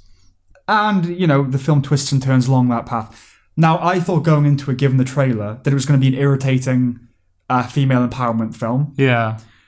And I weirdly cultivated the impression that she was like killing the guys. Yeah, I thought so as well. Yeah. And I feel like I've seen other people talk about it. Maybe Red Letter Media said that they thought it was going to be her killing people. Maybe the trailer was cut to kind of suggest that sort of thing. Well, I feel like her nurse outfit is... It's got like a comic booky sort of thing about it. Yeah, there's like that image of her in the nurse outfit and she's like taking the tools out of her bag. Yeah. And there's like crosses in her notebook. And, I mean, the very beginning of the film, it's designed to imply that she killed the guy, right? Yeah. Because she does that thing where she's pretending to be blackout drunk. He goes down on her. Yeah. Takes her underwear off. And then she sort of snaps at him and goes, "What are you doing?" Yeah. Cut to her walking down the street with like what looks like blood on her legs. And then you pan up and she's just eating a burger. Yes. It's all messy. Yeah. So for that brief window of time, you're supposed to think, oh, she's killed him. Yeah. And then you realise... Yeah, so the trailer is kind of hoodwinking you as well, you know? Yeah. Not cynically, right? I wouldn't put it past it, but it's an easy thing to pull in the crowd, isn't it? Yeah. She kills the guys away. It's probably an easier sell than, she's just gonna, like... Give them a stern talking give them a stern talking to, yeah. Yes, so I don't blame... They do this all the time. Yeah. They made Drive look like Fast and the fucking Furious. Exactly, yeah. So, so I thought it was going to be that sort of film, killing the guys, and I thought I would find her character odious when I was meant to be rooting for her. Yeah. That sort of thing. And it wasn't that at all. It's a bit of that. A bit of that. Bit? But a very bit. A very little bit. I feel like they balance it. Oh, yeah. Which is what I was not expecting was the balance. Well, okay, so early on in the film, she meets Bo Burnham. Yeah. Playing a character. Wasn't that a novelty? That was a novelty, yeah. He does a little piano song in it. Yeah. Well, it's Bo Burnham. It's Bo Burnham. You know. So, yeah, and he went to college with her, and they meet at the coffee place where she works, and she spits in his coffee. Yeah. What's the context? Does he say, I want it with spit, or something like that? He says something that upsets her or offends her. Yeah. And she makes it known. And he's like, you can spit in my coffee, I deserve that. And then she does. And then she actually does. And he drinks it. Yeah. And that's early on, and I thought, oh God, this is what I'm in for. Where like the only decent man is someone who's willing to drink the spit. Yeah. I thought, that kind of submissive and deferent. But no. No. Like there are moments in the film where that shifts somewhat. And it's Carey Mulligan who's sort of having to suck up to Bo Burnham a little bit. Yeah. I mean, like when they enter a relationship, she becomes like a girly girl. Like the montage of them together. Right, that montage. Yeah. Did you think that was fake? Did you think she was imagining that? I don't know. Okay, because when that happened... I should clarify, I saw this like New Year. Oh, right, okay. I've literally just seen it. Yeah. I saw it before I came today, yeah. Because that's after... That's sort of the second act. Like, she's left that life behind, right? Yes. Where she's, like, given the guys... Because it's interrupting her relationship with Bo Burnham. She goes out, she picks up a guy, she's walking away from the club, she sees Bo Burnham sees her, and he's like, okay, you're clearly not interested in the relationship, I'm not in for this. Yeah. Go live whatever life you want. So she goes back to his apartment and she's like, I'm sorry, it won't happen again. She doesn't tell him why she was there, but she says like it won't happen again. And she, that's honest. So when she's in the coffee shop and Bo Burnham comes to see her, and they like embrace, and this like really cheesy music starts playing. Yeah. And there's this very earnest montage of them, like a typical rom-com montage of them like giggling and like, you know, being in bed together, and they're laughing in public and having it felt like, okay, this is so earnest and on the nose. This has to be imaginary. I'd have to rewatch it to recontextualize it. I think my thought at the time was it's either imagining, or like kind of hyperbolizing what's really happening. So that stuff is kind of happening, but it's more in her mind. It's it's glossy. Okay, all right. Or it's just depicted that way, almost like breaking the mise en scène. It's an auteurist comment. It's taking the piss out of rom-coms. Yeah. Okay. So it's one of those two, right? Right. Yeah, I don't think what we're watching. Yeah, because I feel like their relationship up until that point has been depicted as kind of. They're not like being nice to each other. It's sort of realistic. Yeah, it's realistic. Yeah. Like Bo Burnham is nice. Yeah, he's a nice guy. But like they're swearing at each other, and obviously she's spat in his coffee, and they're like insulting each other, and they're not being nice to each other. No. Whereas that sequence is very typically rom-com, where they're just laughing and embracing, and it's so innocent and earnest. I thinking about it, I suppose it's her mind, isn't it? Because also to lull you into a false sense of security before what comes next. Yeah. So it's probably that, right? Okay. This is how happy she is. Yeah. This is how her life is, appearing in her head. Yeah. Yeah, so it wasn't as misandristic as I expected it would be. No. She is more likable than I expected. I take no objection to giving creeps a stern talking to. No. Like, that's fine by me. And they are creeps. They are creeps, yeah. They're not just nice guys that like are trying to help her. Yeah, I do feel like the film makes a distinction between Because there aren't many men in the film. No. And most of the men in the film are these creeps. Yeah. But I do feel like the film makes a distinction, right? Yeah, absolutely. I mean, for example, Clancy Brown is in the film. He plays her father. He does. And isn't he just the nicest man? He is. Yeah. In fact, he's sort of almost hyperbolically nice. Yeah. I don't know whether it's just a case of they had literally no idea what to do with him, so they just made him as like nice and inoffensive as possible. It was probably to show that it's not a personal thing, that it comes from her upbringing or her dad. Yeah, because that's the thing. Like, both of her parents are in the film. Yeah. And I think if she was living with a single parent, or if the parents didn't feature at all, it would imply a trauma. Yeah, a trauma that's motivated all of this. So it's almost as if those parents are there just to show that this is all on her. Yeah, this has nothing to do with her upbringing. This is just all come about in Cassie's mind. Yeah, because she's sort of she's stunted, isn't she? She's kind of arrested development. Yeah, she's still living at home. She's in her 30s, right? She's in her 30s. Yeah. Like, she has her 30th birthday in the film. Yes. She didn't even know it was her birthday. Yeah. Because she's so single-mindedly pursuing this hobby, I guess, of dressing down guys who are trying to take advantage of her. She's still living at home with her parents. She's working in a menial job at a coffee shop. Yeah. People are trying to give her, like, her boss in the coffee shop is like, there's a job in corporate you could go for if you want. And she's like, I don't want to. Mm-hmm. Bo Burnham asks to date her and she's like, I don't want to date guys. Mm-hmm. The parents give her a suitcase, like, as a birthday present, so she'll move out and she doesn't want to do it. So yeah, she is just not... Yeah. Like, after her best friend died, she stopped. That's tracked her. Yeah. Yeah. And, enacting revenge upon actual rapists, fine by me as well, I don't have any... Yeah. So, again, pleasantly surprised. What did you think of the twist? The Bo Burnham twist? Yeah. Okay. I was worried a bit. Yeah. Because Bo Burnham is set up to be, like, the exception to the rule, right? That's the film's exception to the rule. Is that he is genuinely a nice guy. Yeah. Like, there's a scene in the film where... they end up outside his apartment and he's like, oh, look, it's my apartment. Do you want to come up for a drink or something? Mm-hmm. And you can sort of see that Carey Mulligan is right. She kind of shifts gears. Mm-hmm. So initially she was enjoying herself, but she's like, okay, now I'm going to have to do the thing where I pretend to be out of it so I can give him a talking to. But he detects that she's not into it. So he's immediately like, oh, no, actually, I can see that this is, you don't want to do this. Mm-hmm. Let's just forget I asked. Mm-hmm. So it's like, oh, okay, he's not going to take advantage of her. Mm-hmm. And then the twists, and like really spoilers if you haven't, the rape of her best friend, she finds out that it was recorded. Yeah. She gains access to this recording, and she sees that Bo Burnham was present at the rape. Yes. Because the rape was performed in front of multiple people, and then that recording was sent out. Yeah. So Bo Burnham did not participate in the rape, but he was present at the scene and he did not stop it. Mm-hmm. So that got me worried. Yeah. I was like, oh...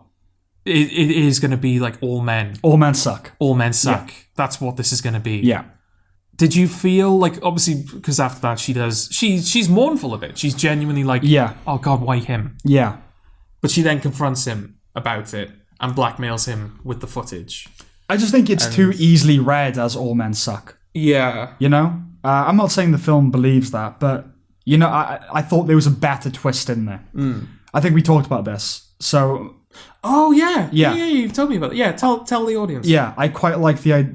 So Alison Brie's in the film playing a friend of hers from university who didn't believe the girl. Yeah.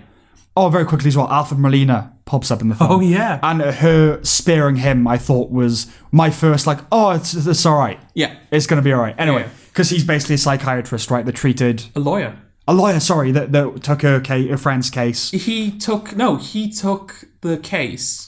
But he was the defense for the guy, right? Was he? Or he was either the defense... No, he was representing the girl, but he let her down, basically, I think. Oh, wasn't there a bit where he said, like, he told the girl to let the case go? Or asked her to call it off? Yeah, because he was representing her. I don't think he was prosecuting. I don't think he was defending the guy. Okay, basically, whether he was defending her or prosecuting her, he made her... do something that was not in her best interest. Yes, and has been racked with guilt ever since. Yes. Like, his life is ruined because of it. Yeah. After her suicide. Yeah, so my idea with Alison Brie, there's a sequence in which Carey Mulligan kind of blackmails one of the guys that she previously called out and she gets Alison Brie, she spikes her drink, right? And gets the guy to take Alison Brie to a hotel room. not do anything to her, but she wakes up convinced that she's cheated on her husband. Right? Yeah.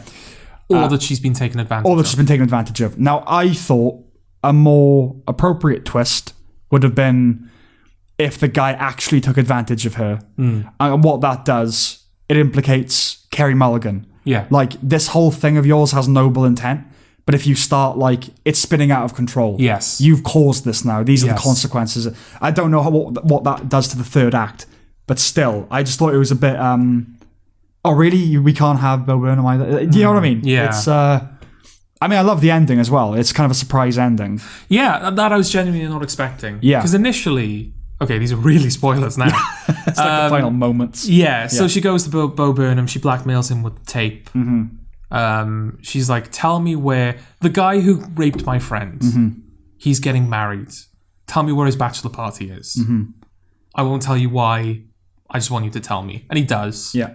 And he's like, can you ever forgive me for this? And she's like, no. And I did feel bad for Bo Burnham in that moment. Okay. And I don't know whether you're supposed to.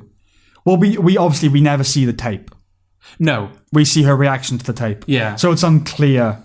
Well, I mean, just being any part of it is obviously... Oh, yeah. over Especially the line. for that character, there's no redemption for you at that point. No. But you know, it did make me sort of think that like all of these... There's these parallels in the sense that people are being cancelled for tweets that they made 10 years ago. Okay. So, like, should he be judged entirely on... Yeah, like Bo Burnham does seem to be showing... Contrition. He does seem to be showing remorse. And...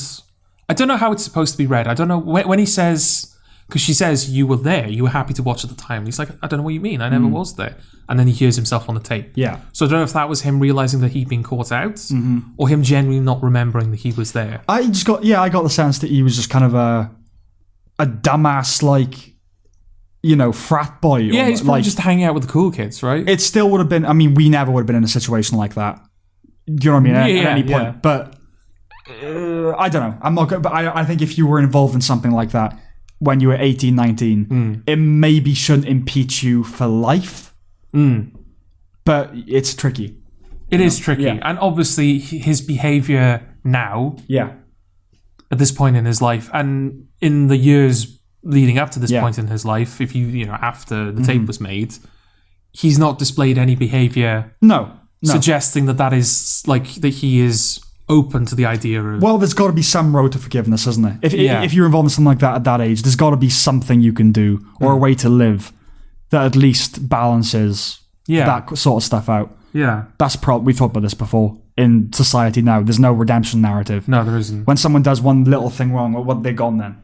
Purged. Yeah, exactly. Yeah. Anyway, so do you want to talk about the ending? Yeah, so she goes to the bachelor party, posing as a stripper, and this is where the iconic nurse outfit comes into it. It's like, oh, good, we're finally there. Because the whole film, there was no nurse outfit. No. It was like, okay, I thought she'd be wearing like weird outfits. Yes, okay. Like the nurse hat. It's like, oh, okay, they saved it for the finale. And she goes to the house party, poses as the stripper, and the guy who did the raping, he's not what you expect. No. Because the whole film, he's like set up as like this, you know, he raped my friend. He was this monster, this frat boy, you know, out of control. And then the stripper turns up and he's just like, oh, guys, no strippers. My wife's going to be, you know, he's completely human and humble and, you know. But she carries on with her plan anyway. And she spikes all of the other members of the bachelor party, takes him upstairs to the room, handcuffs him to the bed, and is like, you raped my friend. And yeah, I feel like if this film was propaganda, then at that moment he would have, like, you would have had like the villain turn, wouldn't you? Where he was like, yeah, I raped your friend and I would do it again. Because I'm a man and I'm entitled to, or what, you know, something a little less subtle. A little more subtle. It could be less subtle. Oh, that's subtle, yeah. But the whole thing, he's like genuinely terrified of her. And he seems like, oh God, this horrible thing that's happened. Like, you know. Yeah. Well, it kind of has a dual effect, doesn't it? Of saying at once that it's a realistic portrayal, you know, someone who did something like that is also a human being and isn't a monster in that way. Yeah. You know, 100% of the time. But also that everyone is dubious. Yeah. Every nice guy you know could have done something like that. Yeah. So it has that kind of dual effect, right? Which I think is its intention. And it's accurate. I mean, whatever we think of it. Like, this guy seems to have, like, whatever he was like in med school that led him to do this thing, he's clearly not that anymore. No. but also someone who was even a serial rapist might come across as a nice guy. Yeah. You know? Yeah. Nuance. Yeah. There's nuance playing out in this Indeed. scene. So yes, her plan, seemingly, is to carve this girl's name into his body. Yes. Because he says, wherever she went, your name hung around her. And that's why she was driven to do what she did. But it should be the other way around. Her name should be carved into you. So a fight breaks out, and he just, with no idea what he's supposed to do, he ends up killing her. Yeah. Smothers her to death with a pillow. Like in real time, basically. Oh, yeah. It's not a quick thing. You are there. You are locked into that death sequence. Oh, yeah. Good. Yeah, good. Yeah, it's good that it sort of played out that way. I really wish I remembered the specific point I was going to make. Because there is a reason that I was sort of explaining the ending. I don't know. We've got a minute left until it gets to 3 hours. Okay, well, we're not going to wrap it up in a minute. No, okay. There's a couple of minutes that are going to be going anyway. Okay, all right.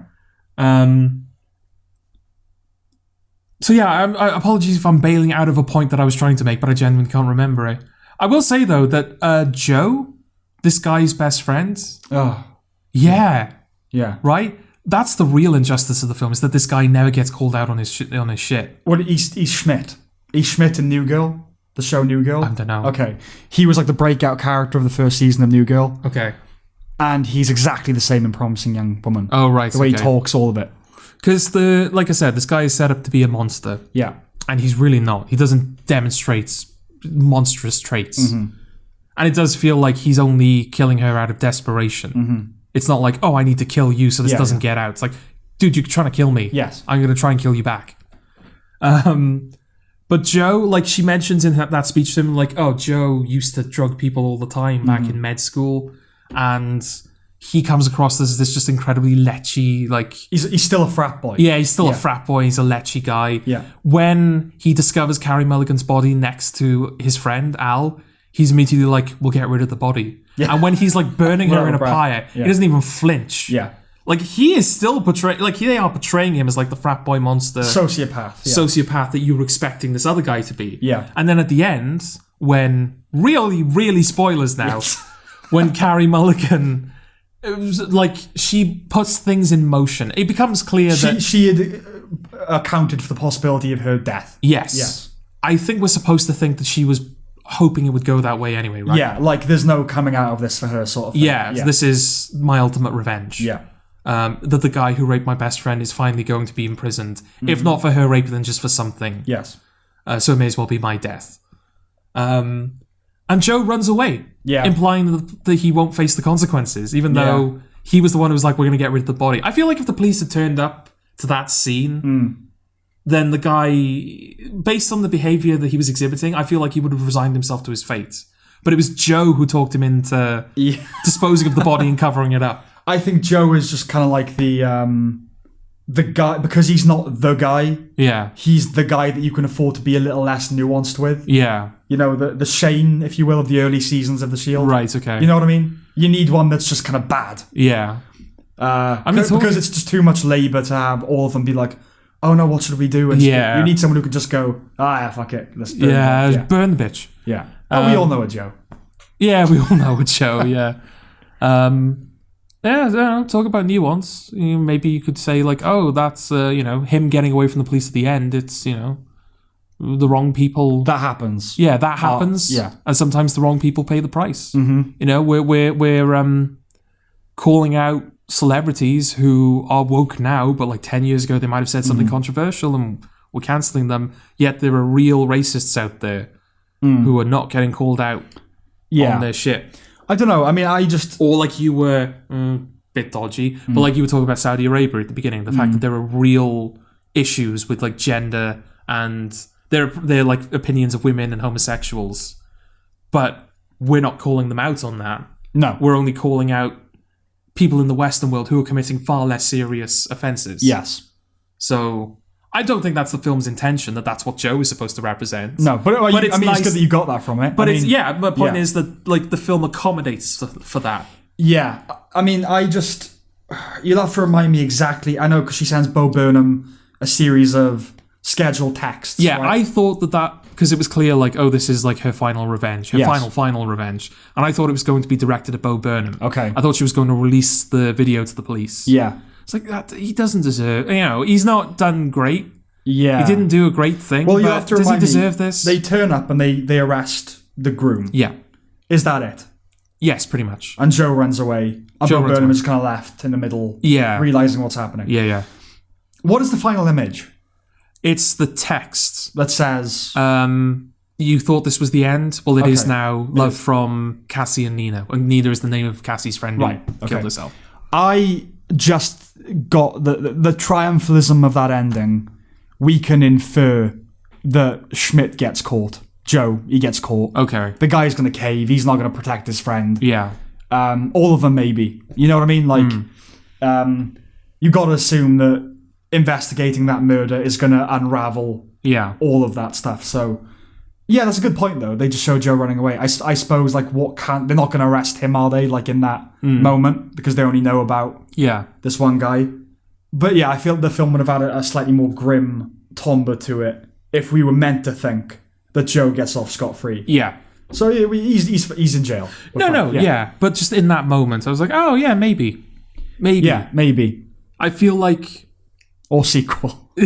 Or a sequel, yeah. No, but yeah, like, that's sort of one of the things I like about the film is that it's balanced enough that you could come away with an interpretation like that. Yeah, sure. It's not clear that this is just female empowerment. No. If anything, like, parts of it feel almost like a cautionary tale of female empowerment. What I mean by that is that, like, Carey Mulligan is an empowered woman. She's putting herself in these immensely dangerous situations where she's giving all of the power to the men, but she is able to wrestle all of that power back and come out on top in that situation. Like, these men crumble at the sight of this empowered woman. That guy in the fedora literally runs away crying, doesn't he? Yeah. He's like, well, you ruined everything, and he runs away. Is that Christopher Mintz-Plasse is in it? I think so, yeah. So yeah, she's incredibly empowered, but at the cost of everything. Well, yeah, it's the wrong kind of power, isn't it? It's the wrong kind of power, and it's all-consuming power. Like, she does this. She can't, like, while doing this, she can't have a career. She can't have a love life. She can't move on from, her parents' house. Obviously, admittedly, she doesn't want to. No, but I mean, she is single-mindedly pursuing being, Well, it's neurosis. It's kind of a mental illness almost, isn't it? It's neurosis. It's a psychological issue. Like, what she's doing is not a good thing. Yeah. You might vicariously like it. Yeah. And it's not like... And the fact that she effectively wins at the end means that we're not supposed to outright, like, disapprove No, of like what I she's said, doing. I can't take much issue with what she does, other than putting herself in a dangerous predicament. But it's not a healthy thing to do with your life, is it? No. Go be a lawyer or something. Yeah, and the film... It feels like the film is saying this is not healthy. Yeah, because she's capable. Like, she was studying medicine, right? She is a promising young woman. Exactly. Was a promising young woman. Go be a lawyer. Yeah. So, no, definitely a lot better than I expected. And of course, BAFTAs were out nominations are out today. Oh, yeah. And she isn't nominated. She's not nominated. It's baffling. How the fuck did that happen? Black. Look at the nominees, Yes, George. it is genuinely that. Yeah. Because it should be noted as well, like, it's not just, like, pure cynicism on our part. No, not this Carey year. Mulligan Yeah. is a British actress. So we've said, right, that the Oscars and the BAFTAs, they're basically identical, but with the BAFTAs, a couple of British actors swap out maybe the American ones, Films that didn't land as well here. So, like, Hillbilly Elegy, Glenn Close might get nominated at the Oscars. Yeah. But a film like that wouldn't really... Yeah. Okay. So, it's like that every year. This year, the Oscars are going to look basically nothing like the BAFTAs. Like, the Best Director list is bizarre. It's arbitrary. It's totally random. I didn't know a lot of them. Yeah, right. No, not even Regina King. No. No David Fincher. No. No Aaron Sorkin. No. None of them. Yeah. It's Thomas Vinterberg for Another Round. Okay. Yeah. It's the director of Rocks, Sarah Gavron for Rocks. And yeah, really, really strange. But yeah, Carey Mulligan is a British actress. British actress, so they've got that British bias. Yeah. She's won other awards. Yeah, for this role. She's been nominated for every meaningful award for this film. Yes. The subject of this film. And the film itself is doing really well. Yeah. It's not like just the film is getting nothing and that performance. in every other category, or, for which it's eligible. Yeah. It's racking up serious nominations. So, yeah, the only explanation is diversity. I think the fact that I Googled, you said to me when I came here today, it's like, have you seen the BAFTA nominations? It's like, oh no. So I Googled them, and the first thing I saw was a BBC article with the headline, incredibly diverse nominations, or wonderfully diverse, or something like that. I would be interested to know how the BAFTA voting works, because I said this to you, that obviously they get the screeners, or they're just meant to have seen the films. I think ultimately they just watch what they want to watch anyway. Yeah. And you're telling me that more people wanted to watch Another Round or Rocks than Promising Young Woman? Yeah. No, more people. And again, she's the easy choice. It's a good performance. And there's a precedent. She's at every other awards, been nominated for every other award. Yeah. So there must have just been a memo, but it wouldn't be a memo, would it? No. It would have been a wink wink. Wouldn't it be good if we were diverse this year? Yeah. Wouldn't that just, you vote for who you want? Yeah. Vote for whoever you want. I really think that this year a lot of we're going to see a lot of great young, black actresses or a lot of black directors getting nominated. Yeah. I don't know what you think, but I certainly think that's going to happen. And this is the result. Yeah. And the BAFTAs was kind of pretty much the only awards. I mean, I quite liked the BAFTAs. Especially when Stephen Fry presented it. Yeah. But it's we did it without all the shit of the Oscars. We just got on with it. One musical number, one in memoriam, crack on with it. Yeah. That was the BAFTAs. And now it's just this shit. I remember Stephen Fry's speeches where he was just ripping the audience. Ripping the audience, but in an overly effusive manner. Yeah. He was complimenting them to such degree that it came back around to being insulting. Taking the piss. Yeah. Yeah. And I think you have to be a certain type of person. Hollywood actors would not know that he's taking the piss. No, they probably genuinely think oh, the British man is complimenting me. When it was, in reality, he's like, you are so brilliant. It's insulting. It's that kind of, it hurts. that timbre, that kind of implication. So yeah, ridiculous she wasn't nominated. Yeah. I think it's got a shot at winning original screenplay at the Oscars. Okay. I think it's between that and Chicago 7. I would give it to Chicago 7. As would I. But still, I wouldn't hate it if it won. Okay. I think that's it. So for those who stuck around for spoilers, yes. Now can we say whether we recommended them? Okay. Yeah, why not? Okay. Yeah, it's fine. Yeah. I was expecting a lot worse. I didn't get a lot worse. Yes. The film looks good. It moves good. Mm-hmm. It's good. Well, you can tell it's 2:25 in the morning. No, I was just thinking do I go into, because I always try and do that. I always try and avoid. I don't always succeed. I know I don't always succeed, but I never want to just do the broad generalizations the acting's good. The acting's good and the cinematography looks good. I always kind of want to give examples. I always want to sort of justify the points that I'm making. But it's I don't want to risk going on another 20 minutes. Okay, just talking about... Given that it's not a genre, kind of comic book inflected almost revenge movie, and it's basically a drama of people talking to each other, it moves along like a thriller. It does. And it does have that element to it, obviously. Yeah, I was surprised how quickly, because there's no origin story moment. No. Where it's you see the first time she was taken advantage of, she's from here on out, I vow to... No, the first scene is her doing the thing that we'll come to know her to do. Yeah. And we go into the next one fairly quickly. Mm-hmm. So it does move along at a fair old lick. But it doesn't feel like it's rushing either. No. Good performance. Yeah, good performance. Oh, there was that one journalist who said, I don't think she's attractive enough to play this role. And that caused its own little... its own furore, how dare you, sir, and all that sort of stuff. Okay. Has he seen Carey Mulligan? I mean, I won't say no. No. She looks older than she did in Blink. Well, she is. She is older than she is. But I don't know what the last thing I saw Carey Mulligan in was.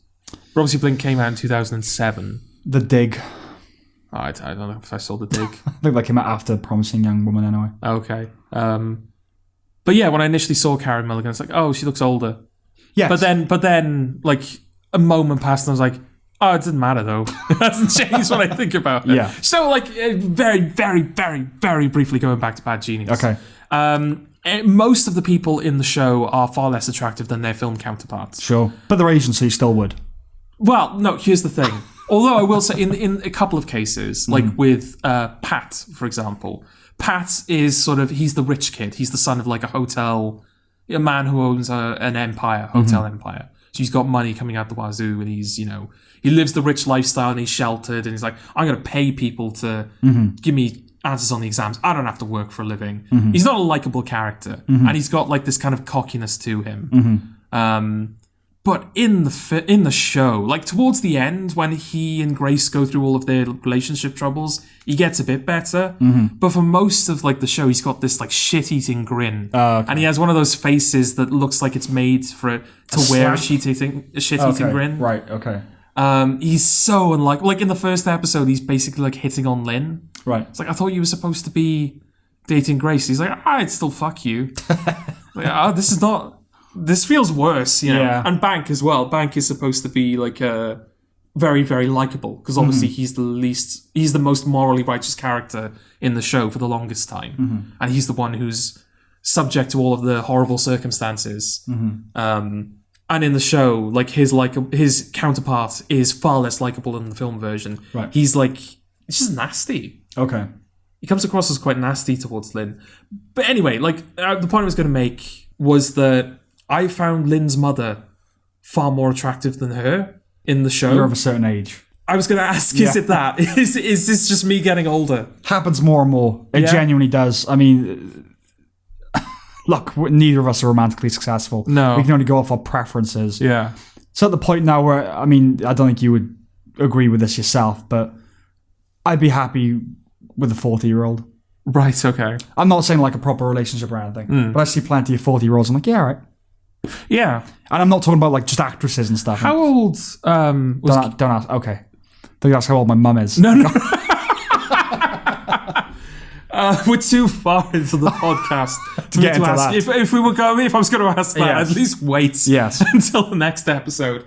No, how old is Carrie Mulligan? We were just talking about her. Carrie Russell, because we just started watching The I Americans. think late 30s, like about 40, something like that. Because watching The Americans, I was like, oh, she looks really good for like her age. We get virginal the more the morning goes on. We do. But yeah, I was like, oh, okay. Maybe I'm just getting old. But I didn't feel like I was old enough to like be at the stage where I could be fancying the mothers and the daughters. Maybe I am. Oh no, 18-year-olds look just like children to me now. Yeah, it's genuinely I mean, like, children occupy TikTok all the time. There are so many young people who are using like social media and like stuff like that. But yeah, just like so many people on TikTok. Like, I genuinely don't know how old you are. Yeah. Working in Store X, we were talking about on the last episode.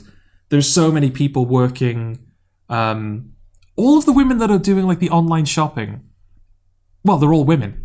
Right. I sort of gave it away in the phrase. All of the people that are doing the online shopping, they're all women, which I was shocked by. I can sort of understand the fact that most of the people doing the shelf stacking were men, because it's pure physical labor. So, I'm not being sexist. Like, women don't want to do physical labor. Men have, like, we've been tamed into doing it. We lift shit. I don't know what that was. We had a Chinese and did this instantly. I think it's still repeating on us. Still, yeah. So yeah, I don't know why, because it's not like, oh, they're the face of the company, because it's all done at like 6 a.m. when no one's about. Yeah. So I wonder why it was all women. My sister, I pointed this out to as well, and she's like, yeah, I don't know why either. Do they talk to each other? Who? The women? Yeah, they talk to each other. Oh, that's good. Because you said like the shelf stackers, there wasn't much of that. Oh, yeah. Her, like the .com department seemed to be far more friendly with each other. It's like the Mozart or Salieri. Yeah, exactly, yeah. That's a reference I get. Do you want me? It's fine. I can't be bothered to explain it. It's fine. I'll explain it after we wrap. But yes, so many of those women, I was looking at them thinking, are you even old enough to work here? Because there's like, I think there's a girl that like my sister is friends with, who looks about her age, but she's like nearly in her 30s and she's married. And she's, like, we were surprised to learn that, but I think she looks young for her age. But yeah, so many women who work in that department. I was like, I genuinely don't. You look like children. Yeah. You're all probably like over 18, and you know, you're just like, oh, this is like my university job or whatever. But you all look like children to me. Yeah, but before lockdown, when we were going to clubs less, but still occasionally, more and more, it just felt like Yeah. I was in Adventure Playland or something. Yeah. Like, oh, I shouldn't be here. I should be married with a dog by now. If it was 30 years ago, I would be. You know, that's how it used to go. You think about, my mother was 24 when she had me. I'm 26. You know, Wow. my father was 31, so I'm holding on a bit of okay, all right, a bit of hope there. Yeah. Let's end on that bleak note. Okay, all right, yeah. All right. Okay, then. We will one day have like a good outro prepared. Yeah. The idea for this episode, by the way, was to be 2 hours long. Yeah, sorry.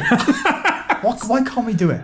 What is wrong with us? You'll have to let us know, listeners, if I know that like this podcast is built on us going off on tangents and sort of finding new conversations within conversations. But like just sitting here doing it, it doesn't feel like we're wasting time. It doesn't feel like we're like, we're just filling time at the moment. No, yeah, absolutely not. It feels like, oh, we're having this conversation. Like, oh, yeah, all right, we'll have another conversation now. Oh, fuck, 2 hours have passed. Just let it play out the way it should, yeah. Well, it's like that quote from that writer, and I can't remember who, but it's like, once I get started, I'm too lazy to stop. Yes. That's exactly what this podcast is. We're too lazy to stop. We're too lazy to stop. And on that note, yeah, let's be lazy. No, let's not be lazy. Let's be disciplined and stop. Yes. Yes. Okay. We're stopping now. We're stopping now. Bye. It's happening. Bye. Ciao.